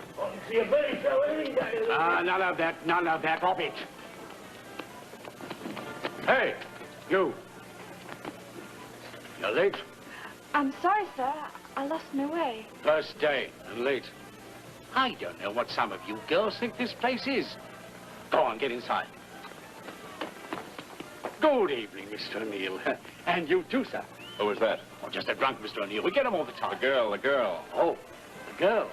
Oh, she's new. Started today. Just make sure that nothing happens to her like happened to the Turner girl. But, Mr. O'Neill, I should be responsible for what happens to my employees in their spare time? It's no good pleading innocence with me about the Turner girl. She came to me the day before she jumped into the river.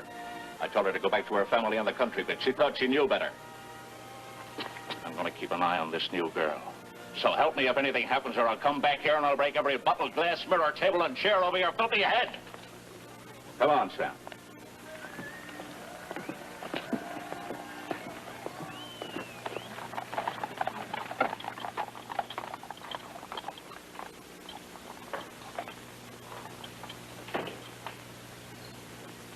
Thank you, miss. Good night. Good evening, Horton. Good evening, miss. Do you know where my guardian is? Well, Dr. Trent is supposed to be operating about now, miss. Would you like me to tell him you're here? Oh, don't bother. I don't want to interrupt him. I'll wait for him in the almoner's office. Very well, miss. If I see him, I'll tell him you're here. Did you see Dr. Trent? Good evening, Dr. Urquhart. I thought he was operating right now. Well, he's supposed to be, but we can't find him anywhere.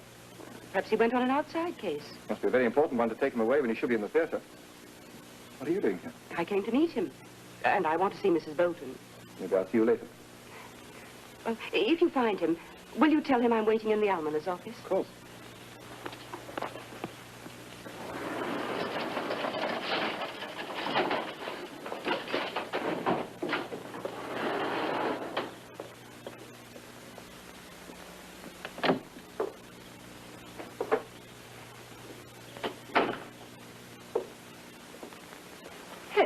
my dear, you shouldn't be about as late as this.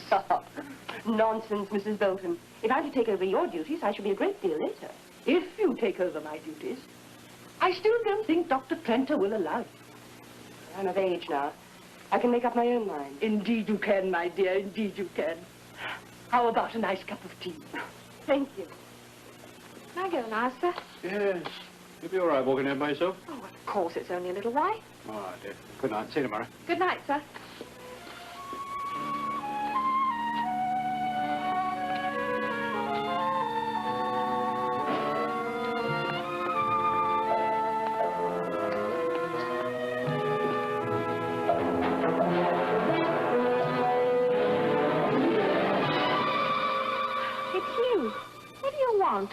You'll be on the end of the bottle tonight. Well, it was no more than what you deserved. Now get out of me way or I'll call the governor. He's in the barroom.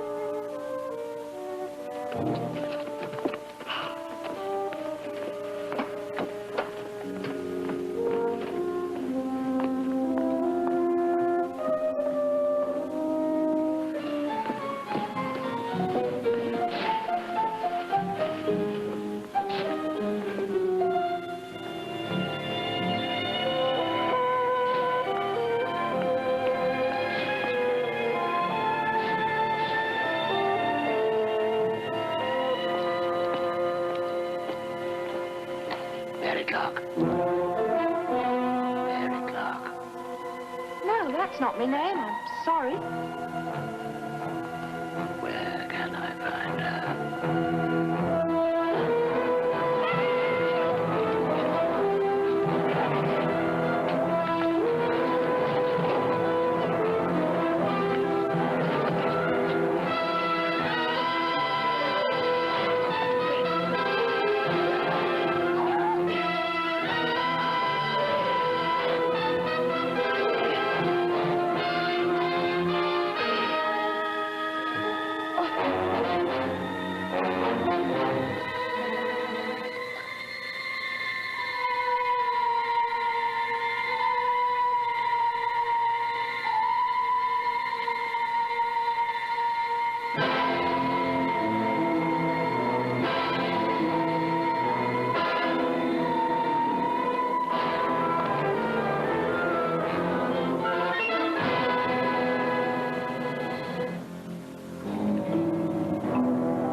Cover those instruments in front of a patient.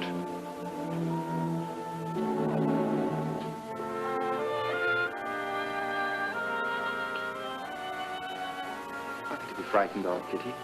Dr. Tranter's a very good surgeon. You won't feel a thing. Sorry I'm late. Outside case. Already here? Yes, sir. Well, let me see that. Knowles, isn't it? Yes, sir. All right, well, now let's see what we can do for you, shall we? Thank you, nurse. Breathe deeply. Deep.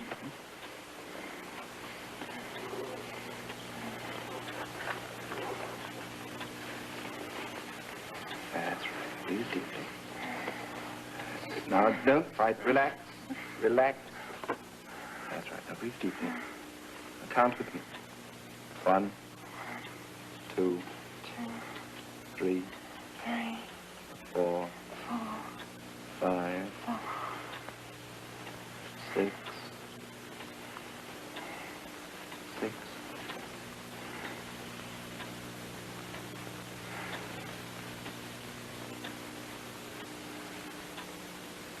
Scalpel.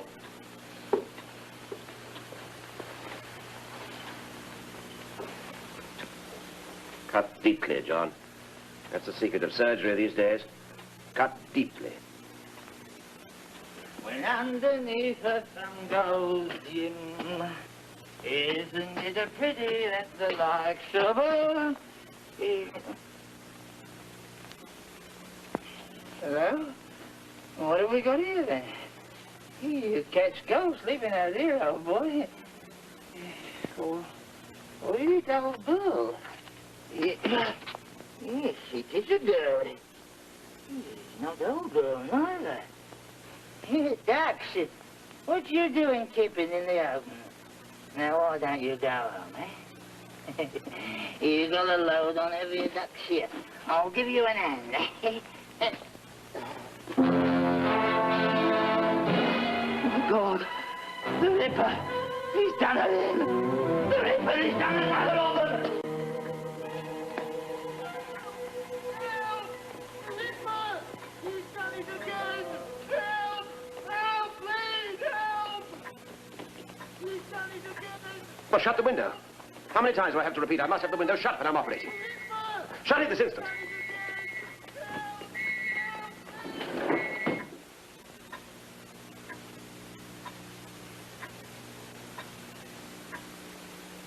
She works in the Red Goose, don't she? Ruddy police. You don't feel safe these days, do you, dearie? They don't help. Sight it was. It was me what found her. Was it? Yeah, it's just lying there. I thought she was sleeping. Oh, come along now. Move back there. Bloody marvellous. The police always arrive half an hour after. The brave boys in blue. Yeah, why can't we have protection? Here's Mr. O'Neill now. What are you going to do about that, O'Neill? Keep back. Is it always like that? Always. You know her. Name of Ellie Morris, sir. She's a barmaid at the Red Goose. Poor kid. They're all poor kids. What's the verdict, Inspector? Natural causes. Pity Jack didn't rip up a copper, eh, O'Neill? Did you call the wagon? Get rid of them all. Hey, you can't come through here. That's all right, Constable. Evening, Mr. David. O'Neill, have you no control over these crowds at all?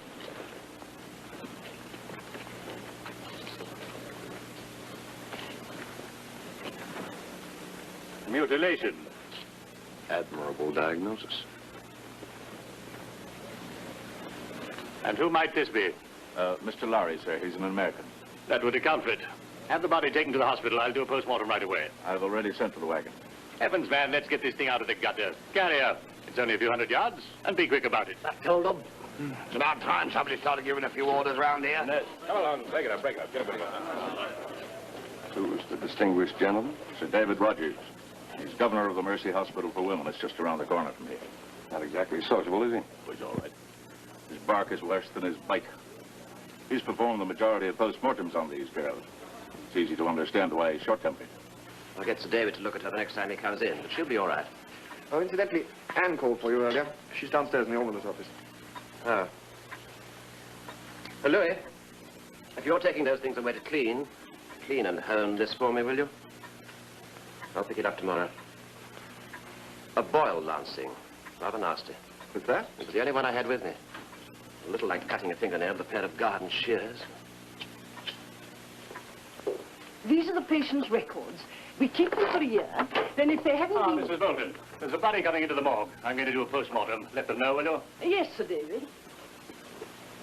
Well, good evening. Who are you? Anne Ford, sir. I'm Dr. Of course you're Chandler's ward, aren't you? How silly of me. Oh, what you doing messing about with this stuff? Well, Mrs. Bolton's going on holiday shortly, sir. And I'm taking over her duties as almoner while she's away. That's right. I'd forgotten. Admirable. Admirable. Evening, Chandler. Just been talking to your ward. Delighted she's going to be the new almoner. Pretty face is just what this place needs.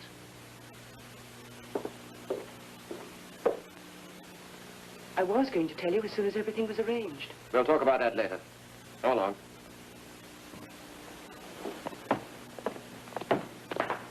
Sir David's here, sir. He wants you in the morgue. What on earth for? They're bringing in a body. What sort of body? A dead one. I know that. But why should Sir David want to see it tonight? It's a Ripper job, sir. Oh. I see. Oh, Sir David's doing a post-mortem. So I understand. Come along, my dear. Here they come now, sir. Well, open them up. I want to get away before they arrive. Well, do you think they're very wise, sir? I mean, they get a little nasty when something like this happens. I'm perfectly capable of looking after myself, Eckert. I wish you good night. Good night. Good evening, Dr. Tranter. Oh, good evening, Inspector. Who is it this time? Another little drab from the streets? Even if it was, what difference would it make? Are the police force recruiting colonials now, Inspector? This is Mr. Lowry, sir. Sam, Dr. Tranter. Mr. Lowry is an American. I fail to see the distinction. We had a war way back, remember? A revolution, Mr. Lowry. Not a war.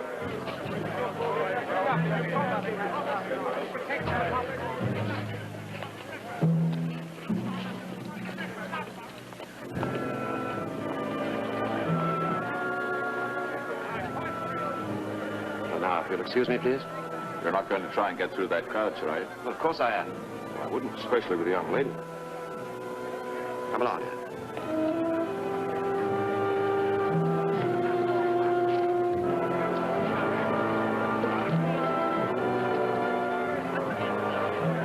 Get out of the way.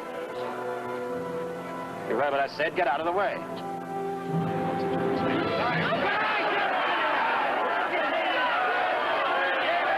Get him out of here.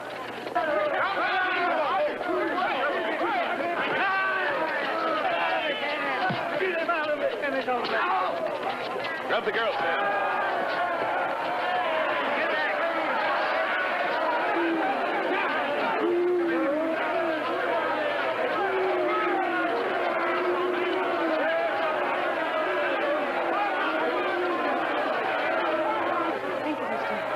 Lowry. Sam Lowry. My name's Anne Ford.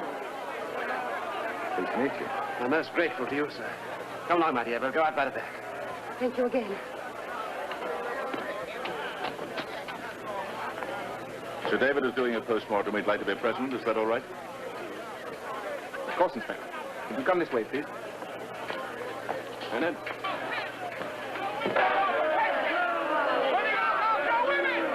Don't worry, they'll quieten down. Come on. Here he comes! Look at him! There he is! Don't let her out! He goes a box hunting! He's the Ripper!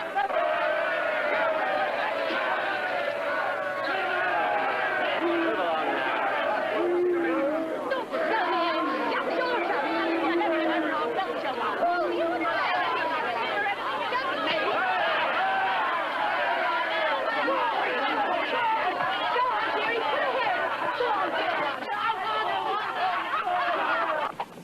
I'm sorry, Anne, but you saw what happened here tonight. That sort of job's not for you. Don't you understand? This is the sort of work I want to do. It's no place for a woman. Mrs. Bolton's a woman. Mrs. Bolton's different. She's only different because she's not your ward. I'm of age now. I feel I have certain responsibilities. The emancipation of womanhood that I've heard so much about. So you've been bitten by this disease, too. Call it what you like. But this is the work I want to do. I'd sooner have done it with your blessing. I've always tried to act in the best way possible for you. But as you said, you're of age and a determined young woman. Well, go ahead, Anne. Take the job. Do the work if it pleases you. But not with my blessing.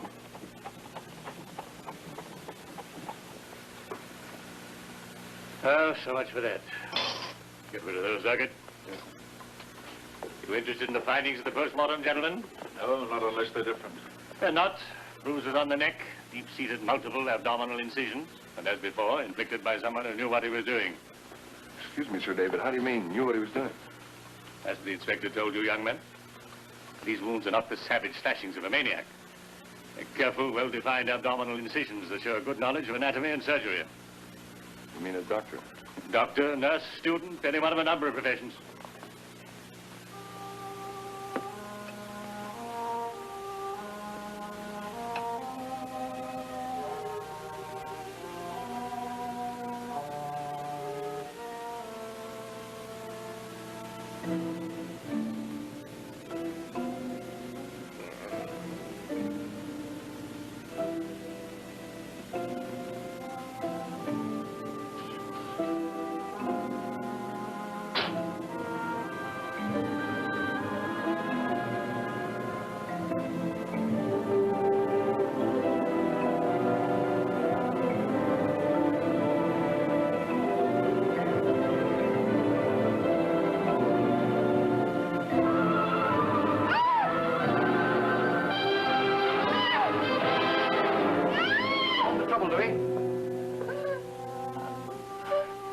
right, Louis. I'll look after her now.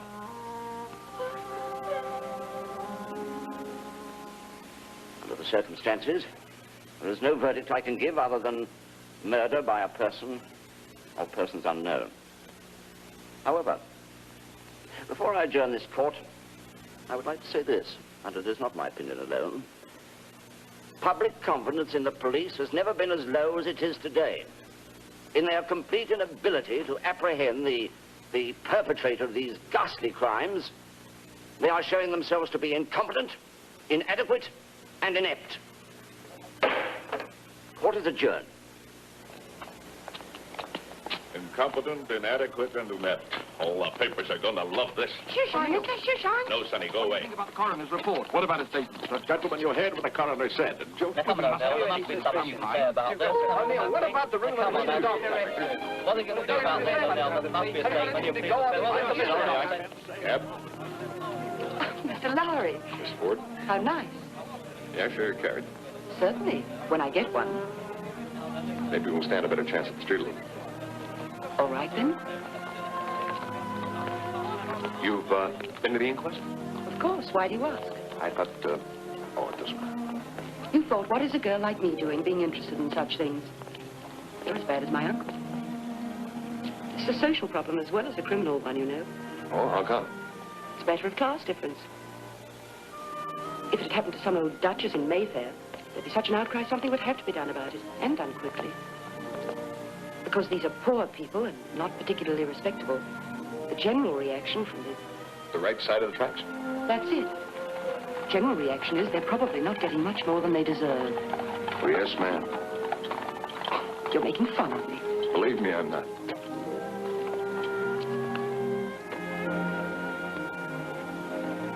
And how are your investigations going, Mr. Lowry? Has the well-trained American mind brought new light to bear on the subject? Now you're making fun of me.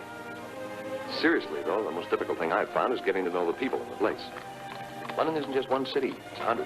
And each section is completely different. What I need is a competent guide to show me around. One who knows both sides of the tracks and is accepted. You think this may help? Oh, indeed I do. You wouldn't know anyone, would you? Well, I suppose I could. I'll take you around, Mr. Lowry. How would that be? That'd be just fine. When can we start? Where would you like to start? This evening? Call for me at my house at 8. 27 Bruton Square. That'll be just fine. Are you just wanting to sit, or are you going somewhere? No, I'm not going anywhere. How about you? Oh, will you ask him to take me to the hospital? Certainly. Oh, and thanks for the ride, Miss Ford. Until this evening. Where's the hospital for women, Whitechapel, please? Mr. Lowry, I would have been extremely disappointed if you hadn't managed to fabricate a reason for wanting to see me again.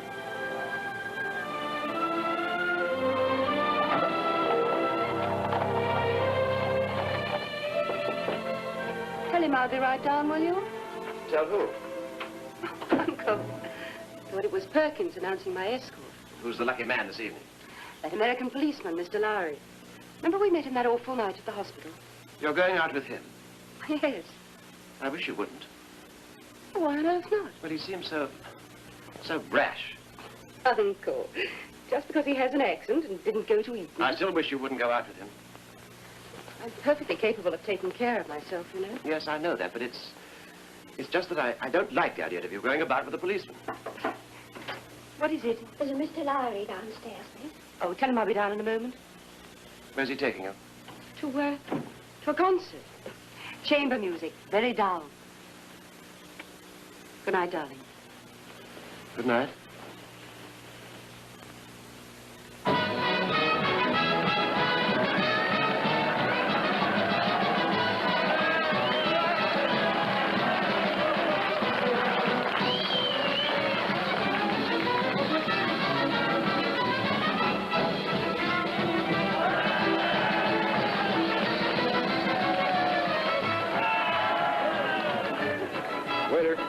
Waiter. Table, please.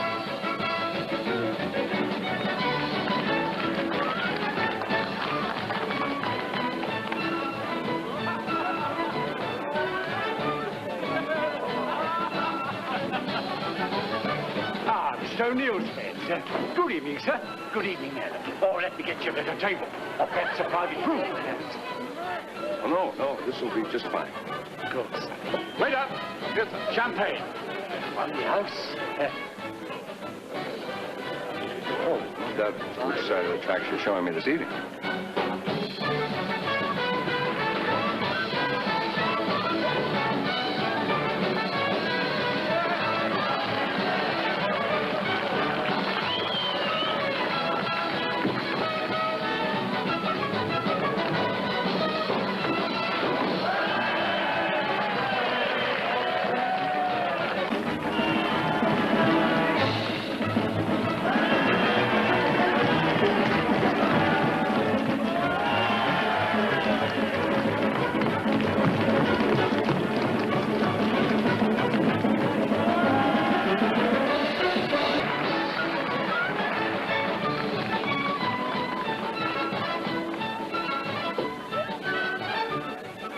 Chamber music. The chamber music. Hey, what is chamber music anyway? That's to be our next conducted tour.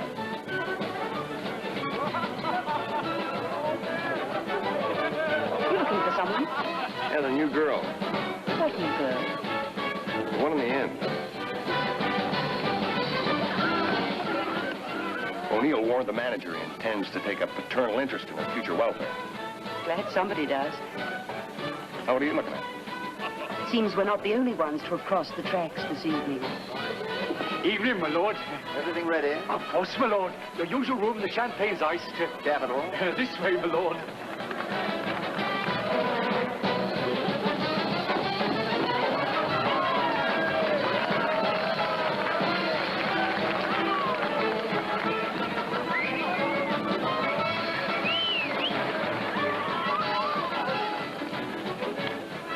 Wait a minute. Who's that? That one at the end, sir. She's only been here a week, my lord. So much the better. Send her up with Margaret as soon as you can. There's a good fellow.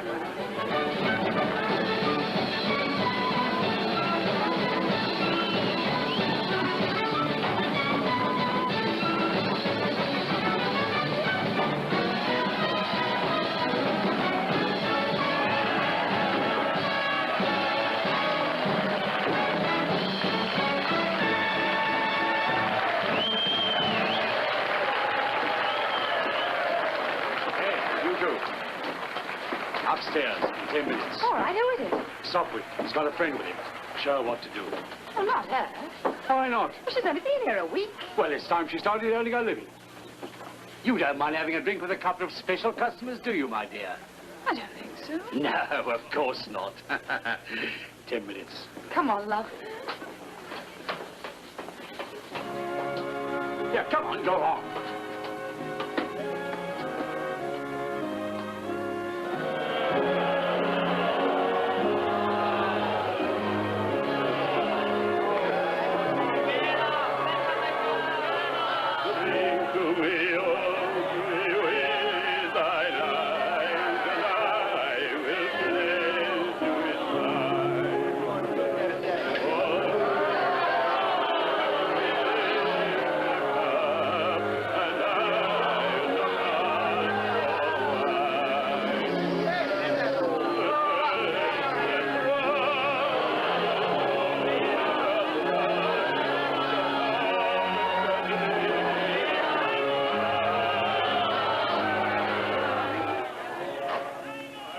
You shan't be long now, old boy. Just give them time to change into something appropriate.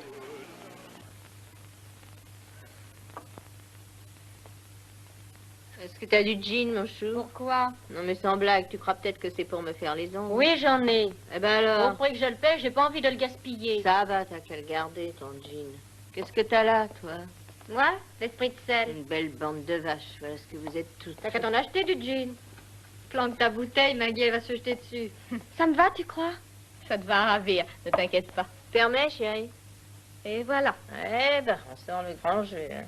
Si tu ne comprends pas leur plaisanterie, contente-toi de rire. Et n'oublie pas de garder le sourire, comme quelqu'un qui s'amuse. Mais quel plaisir alors peut-il trouver en ma compagnie? Je peux pas savoir quoi dire. Alors, ma petite, t'auras qu'à te taire et observer Maggie. Elle connaît bien la chanson, elle. Mais si tu joues bien, tu peux finir dans la peau d'une duchesse. Pourquoi tu ne boucles pas ta boîte? Oh, voyez-vous ça, la princesse? Fais pas attention à elle. Depuis quand madame se prend-elle pour une lady? Depuis qu'il y a des punaises de ta sorte. Oh, toi, espèce de salope, ce genre que tu n'as pas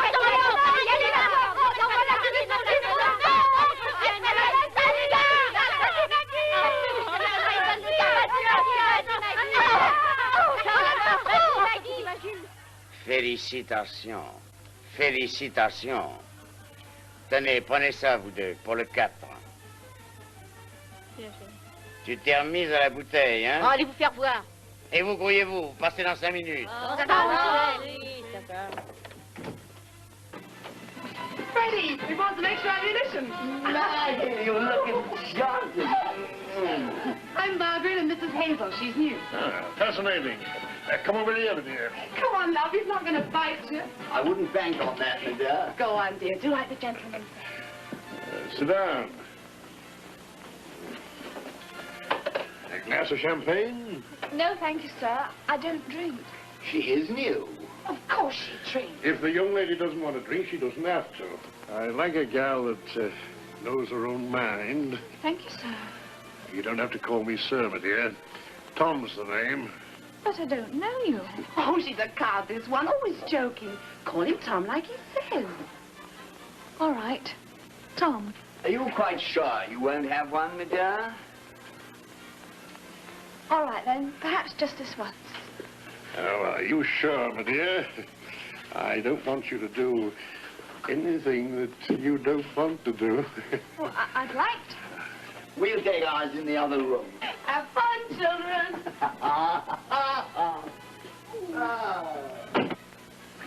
Where have they gone? I thought we'd like to be alone. What for? I thought we were having a party. We are. A private, intimate party. Just you and I. Oh, well, I don't think I... Now, come on, finish up your bubbly.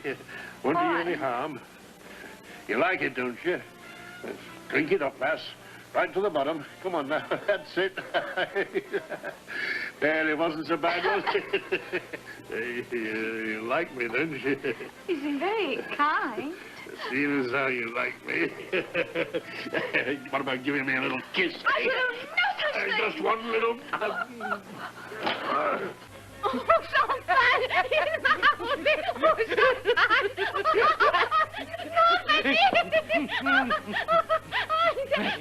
Pas devant elle. Je veux m'en aller. T'en aller? Non, reviens ici. Je veux m'en aller. Un petit baiser avant de se quitter. Laissez-moi, je veux m'en aller. Laissez-moi. J'aime les filles qui savent se défendre.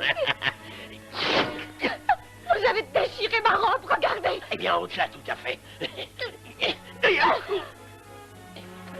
Espèce de sale petite garce.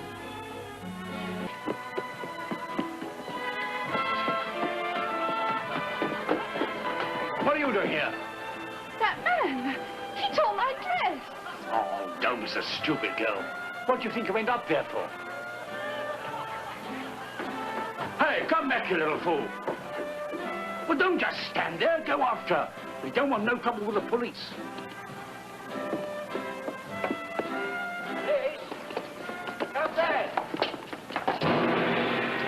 Monsieur Hyde. Is he after you? Hyde here. Come back.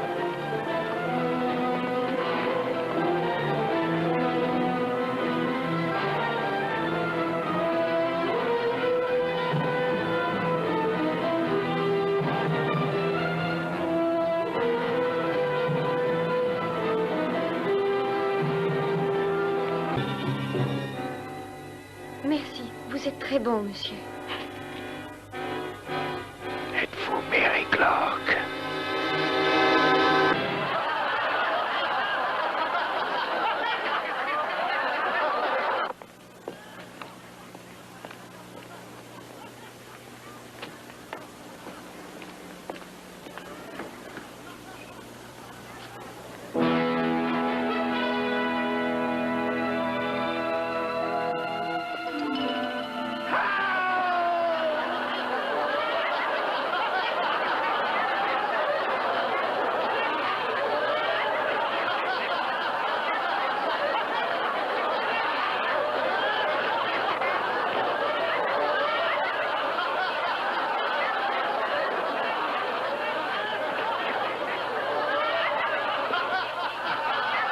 education for one evening? Fine.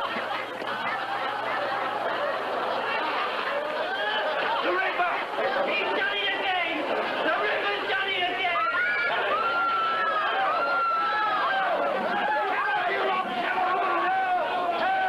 The Ripper's done it again!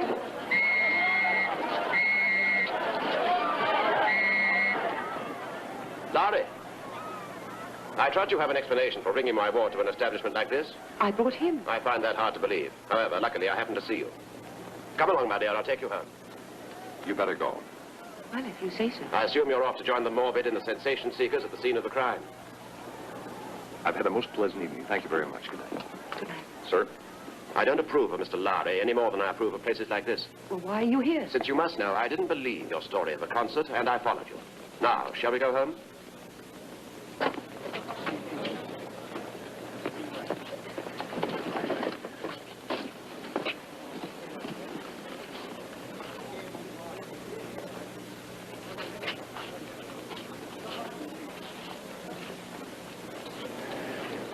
Anyone sent for a doctor?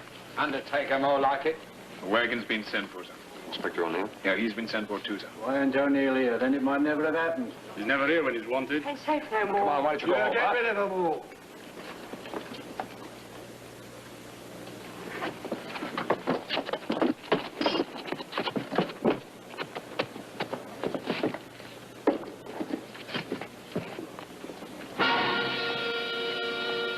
It's him!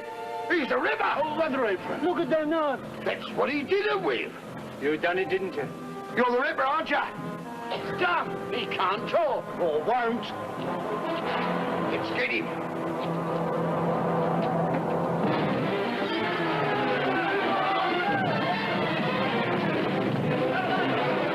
You wait here.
Let's see how you like it.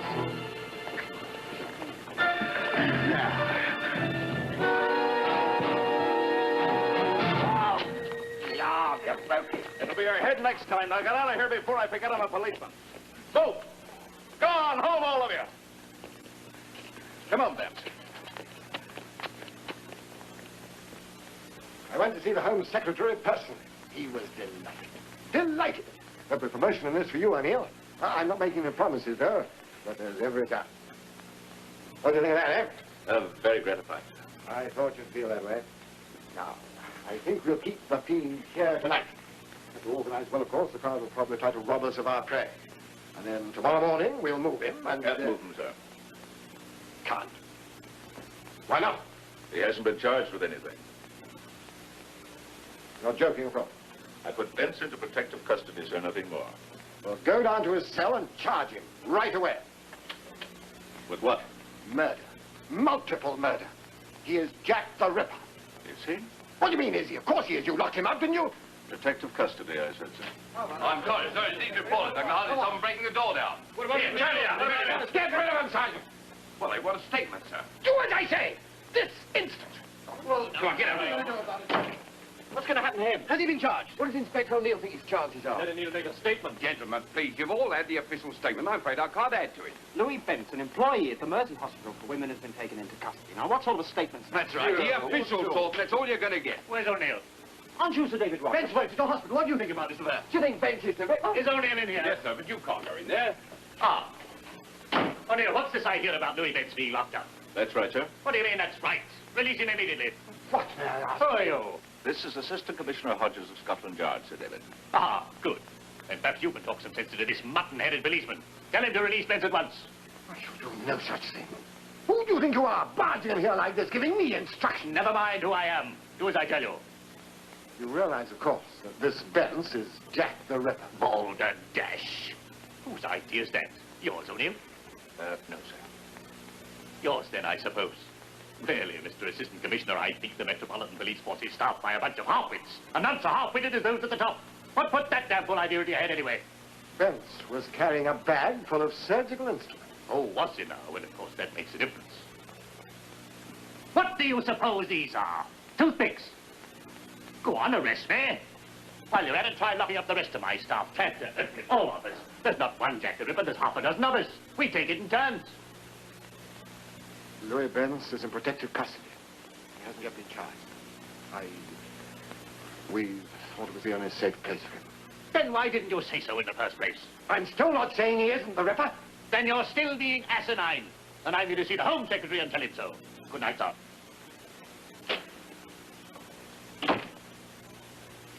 Shall I go downstairs now, sir, and charge Benz? No. No, O'Neill. We leave it for a while.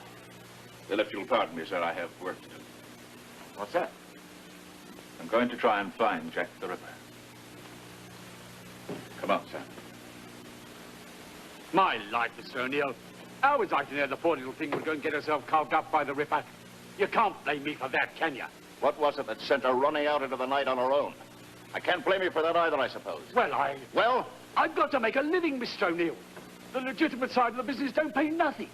People come in here, they buy half a beer and they sit all the evening. I've got to make a living. The suit. Am I the suit, Mr. O'Neill? Listen, it so happens that I've got something else that's taking up all of my time. But as soon as I clear it up, you better start looking for a new way of making a living. Because I'm going to close this place up so tight it won't see daylight for 20 years. Flaming busybody. I hope the Ripper carves him up. I came along here, sir.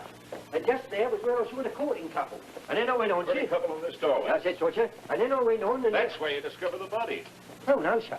No, Here, wait a minute. You're right, Mr. Lee. You're dead right. So he wasn't caught in after all. The Ripper, Harry. You saw the Ripper. Oh, good. Harry, what did this man look like? Well, I don't know, sir. I didn't really look at him, actually. Here, wait a minute. If he was a Ripper, I heard him talk. Talk? What was he saying? Well, I just passed by, still looking for the young lady, and I heard him say, is your name something or other? Well, what, Harry? Is your name what? Mary. Mary it was. Mary something. Pink, man, Pink. I am thinking, sir. Mary Clark. That was it. Is your name Mary Clark? Mary Clark. Ring any bells, man? Not right off. All right, Harry, you can go now. Not a word of this to anyone, do you understand? Yes, sir. If you say so, sir. I say so. That's so you don't forget, huh? Well, thanks, Mr. Leary. Good night. Good night, sir. Good night. Mary Clark. I wonder who she is. Whoever she is, the Ripper's looking for her, but he hasn't found her yet. That doesn't explain why these other young girls have been butchered. Why? They could identify him, couldn't they? Yeah. Let's hope for her sake we find her first. Kitty, you're not well enough yet.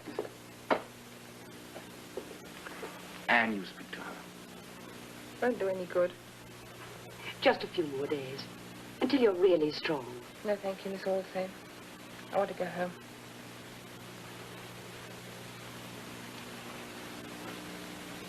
All right, Kitty. But I want you to promise me something. What? That you'll let me come and visit you. Morning. Morning, sir. I bet you'll have to get someone else to assist in the theater. Those idiots have still got Benz locked up. Yes. Hello, dear. You want to mind? Dr. Tranter's case, sir. He's asking to be discharged. And I've told her I do not consider her fit enough. Oh, what does Dr. Tanter say? He says we can't hold her against her will. I'm afraid he's right. If she insists on leaving, we can't stop her. But I must say, I think you're being very foolish, young lady. The doctor here knows what's best for you. I still want to go home. All right, Urquhart. Sign the discharge. Yes, sir. Don't forget about the theater assistant, will you? No, sir.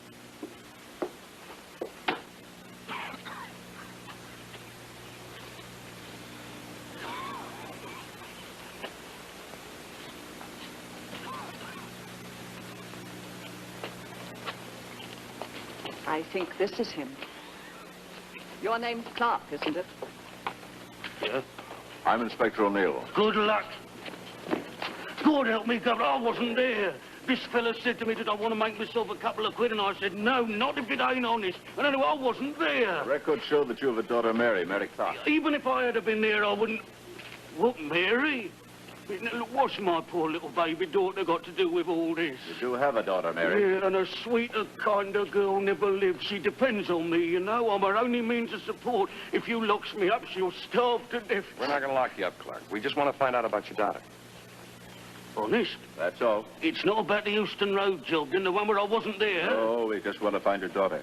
Oh, I can't help you, I'm afraid. What's that supposed to mean? I ain't seen the little slut for 10 years. You just said that. Ah, that's flannel, Gov, just flannel. There's no idea where she is. No, I forgot I had a daughter till that other fella come looking for her. What other fella? I don't know who he was. About 4 months ago. Posh fella, he was top. What do you look like? I didn't see him properly because it was dark, but he was a posh fella. He was carrying a little black bag.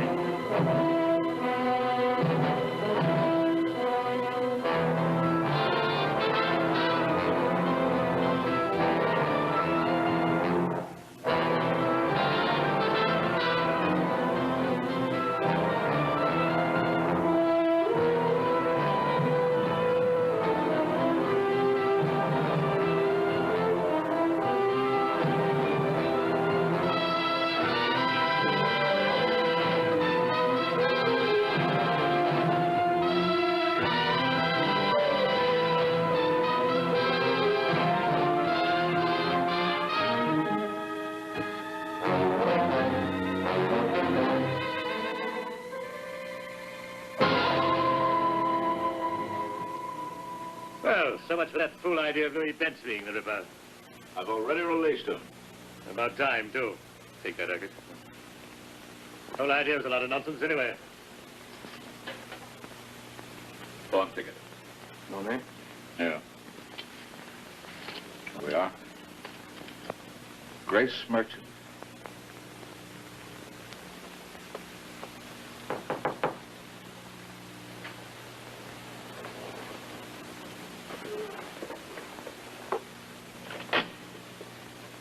Hello, Kitty. Hello, miss. May I come in? You want to? Of course I want to. You said I could come and visit you. What did you come round for? See how you are? Oh, I'm all right, thank you. Do you need anything? No, thank you. Oh, lovely flowers. Is this your young man? Leave it alone. I'm sorry. I didn't mean to upset you. Shouldn't have behaved like that. It was very rude of me. I'm sorry. It's all right. He was my young man. We were going to be married. He found out about, well, my life before I met him. The men I've been with. Don't think you'd understand, miss, what it's like for a girl like me. I'm not much good. Never was. Then I met him. He was very kind. He said he loved me. I wanted to tell him all about myself and what I was. But somehow each time I was going to, I put it off. And then, as I said, he found out, and the next day they found his body in the river. Kitty. Oh, how dreadful. Oh, I'm so sorry. Oh, it's all over now. I'm sorry, can I get you something? A cup of tea? You stay there. I'll get it.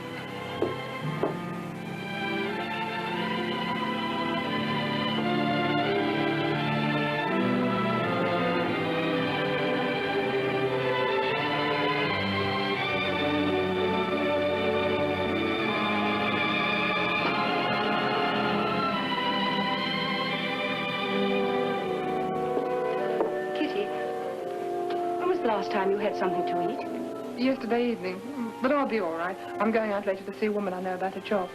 But you won't get paid for at least a week. In the meantime, you've got to eat. Look, I'll put you down on the parish register. That way you can get food from the hospital. I don't want any charity. Now, don't be so silly. You've been ill. If you don't eat, you'll find yourself back in hospital.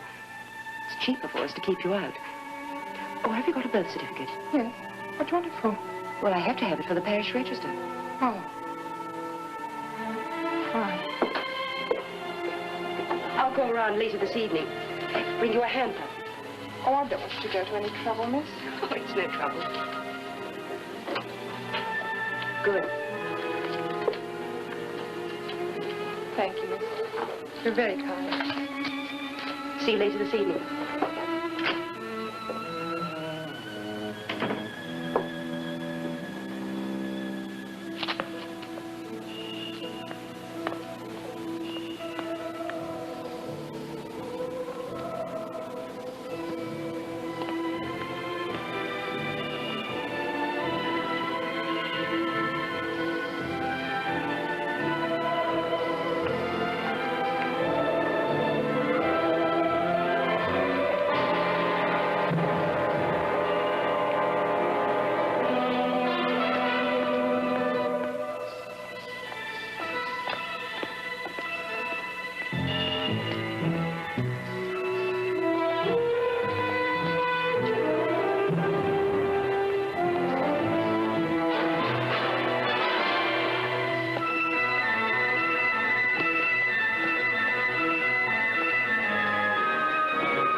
Thought it was you. I've been following you. You shouldn't try to hide. Now then, what's going on here? How did you two get in? The gate was open. Oh, was it now? We'll have to see about that. And I'll ask you both to leave. Of course. We'll leave at once.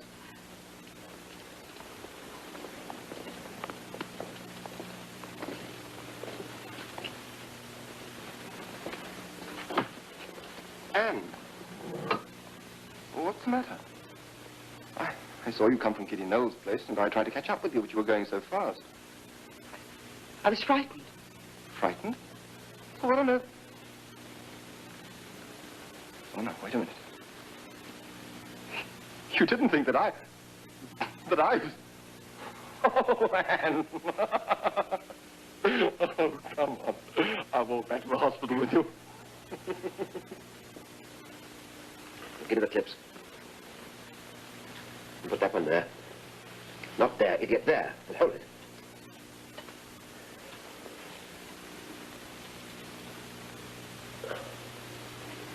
It's no good, Bairns.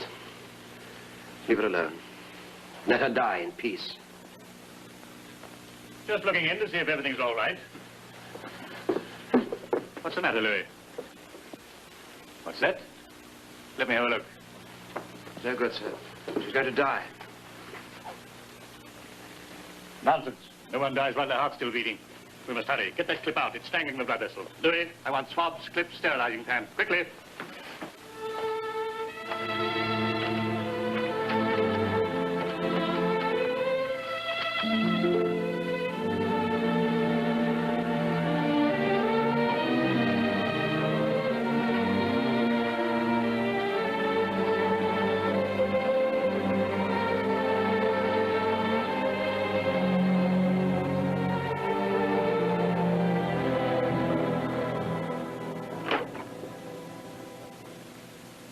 Hello, dear. What's the matter? I feel a bit tired. I'm going home. Are you ready?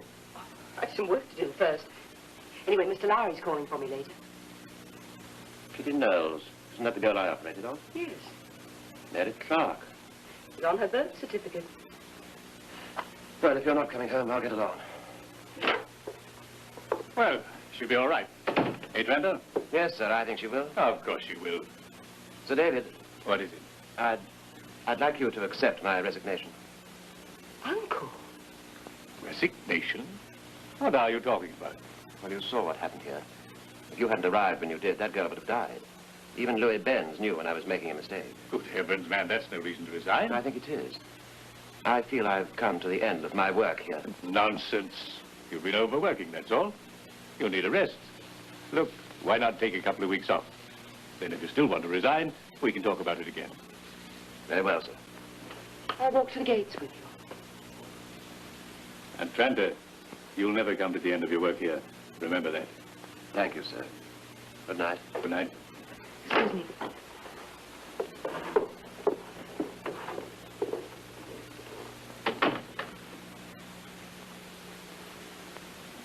Uncle, because of one small error. I've told you why. I feel I've accomplished everything that I set out to do in this part of London. There's no more for me. Sir David's suggestion was right. Take 2 weeks' rest. Good night, my dear. And don't be too late home. I'll be all right.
Miss Anne's still here? She had to go out, sir. Took a hamper of food to that Kitty Knowles. She said, would you wait, sir? Thanks.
Why, you're... No matter who I am.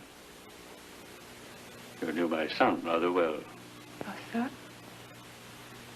Oh, you're Paul's father. I was. What do you want? I want my son. But he's dead, isn't he? You killed him. I killed him? As surely as if you'd plunged a knife into his heart. He was going to be a surgeon, you know. A brilliant surgeon. A genius. But you turned his mind. You drove my boy to suicide. No, I loved him. Dare speak of love. You defile the word. Like some foul, malignant virus, you and your kind contaminate the gutters you inhabit. The very air you breathe. No one is safe. I've been sweeping the streets looking for you, Mary Clark. Scouring the pavements, so young men may be safe. Young men like... Paul! You're ill. Yes, I'm ill. The virus. I must kill the virus. I must kill it before it's too late. Destroy it. Now, Mary.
Here it was.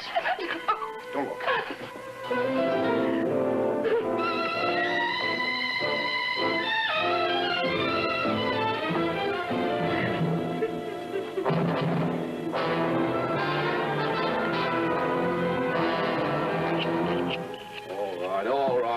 All right. What's all this noise about? Come on, you idiot. Open up. Oh, sorry, David. Well, what's happened? You're all covered in blood.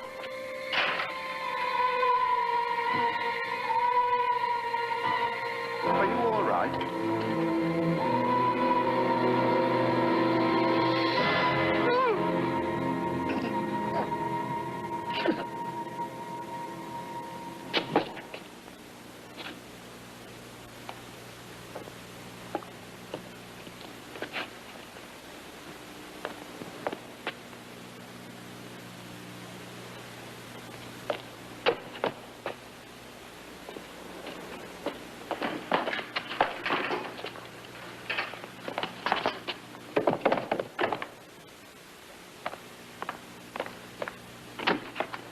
O'Neill'll be here in a minute.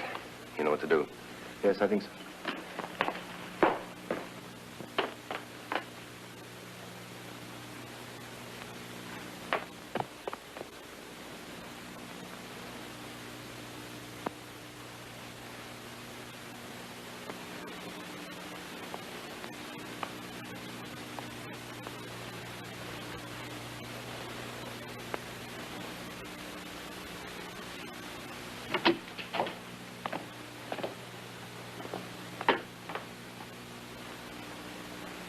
Good evening, Sir David.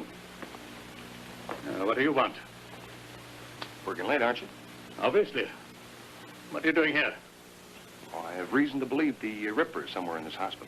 Nonsense. Porter's just been attacked. Why should that lead you to believe the Ripper's in the building? I was under the impression he confined his attacks to women. Well, there has been another killing. Only this time he was forced to leave in a hurry. He left this behind. Well, Just like my bag. Hey, Mr. Lowry? Now, if you don't mind, I've work to do. Good evening, Sir David. Look here, Inspector, this is a mortuary, not a public art gallery. I'm sorry, sir, but I came to see you about the porter. Mr. Lowry's already informed me. The porter was murdered by some ruffian. I didn't say he'd been murdered, Sir David. I said he'd been attacked. Well, you implied it, then? He's been taken to the operating theater. Dr. Erker thinks he can be saved. He'd like you to operate.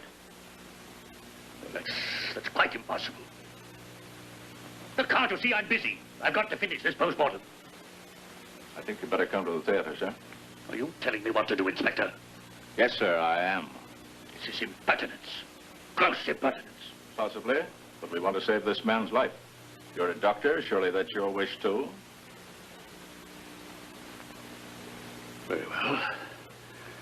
I'll see what I can do. Thank you, sir.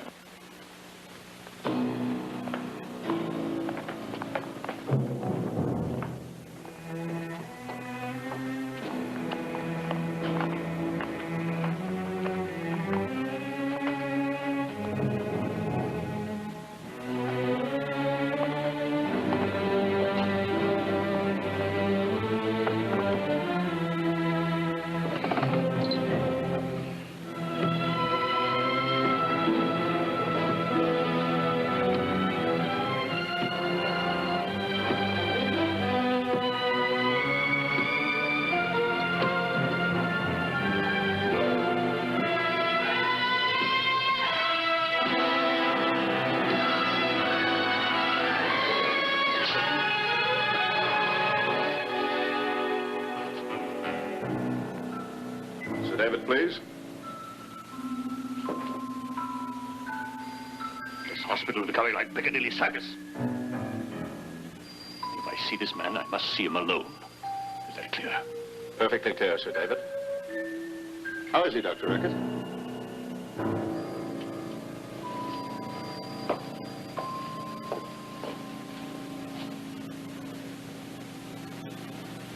He's regaining consciousness slowly.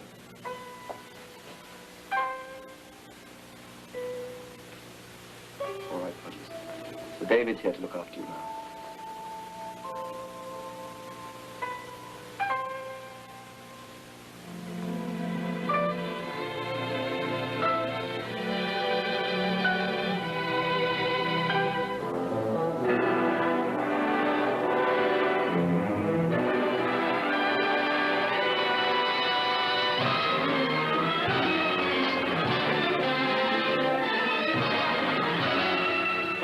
Ground floor.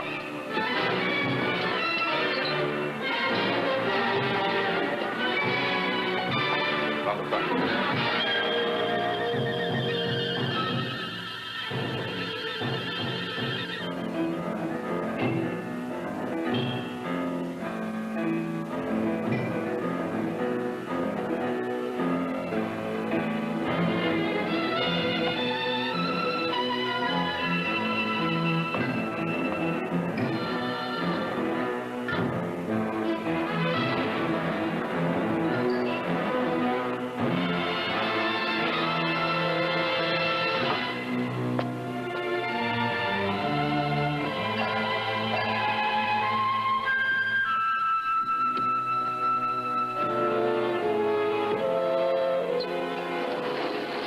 Why we didn't take him to the morgue in the first place beats me.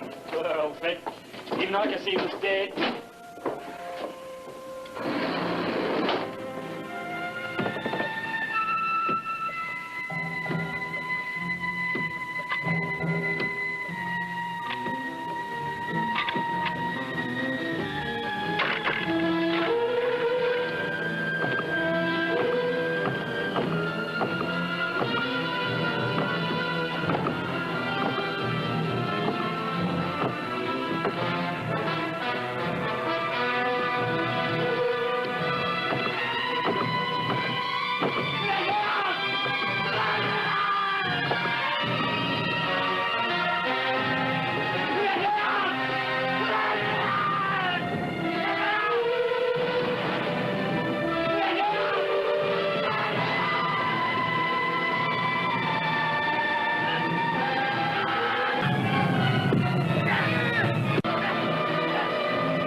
But you don't know.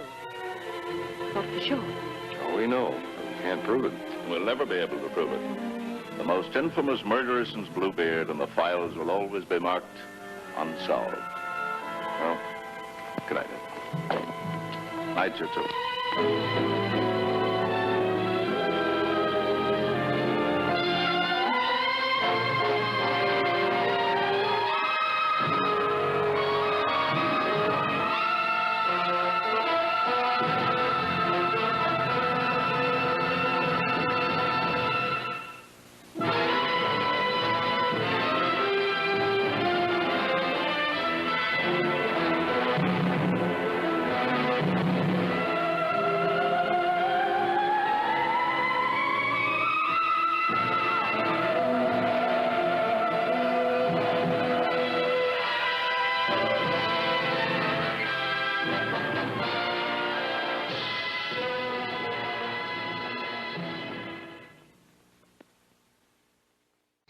Thanks for watching. I hope you enjoyed the classic old horror flicks presented in our Halloween movie fest tonight. Sleep well and stay safe.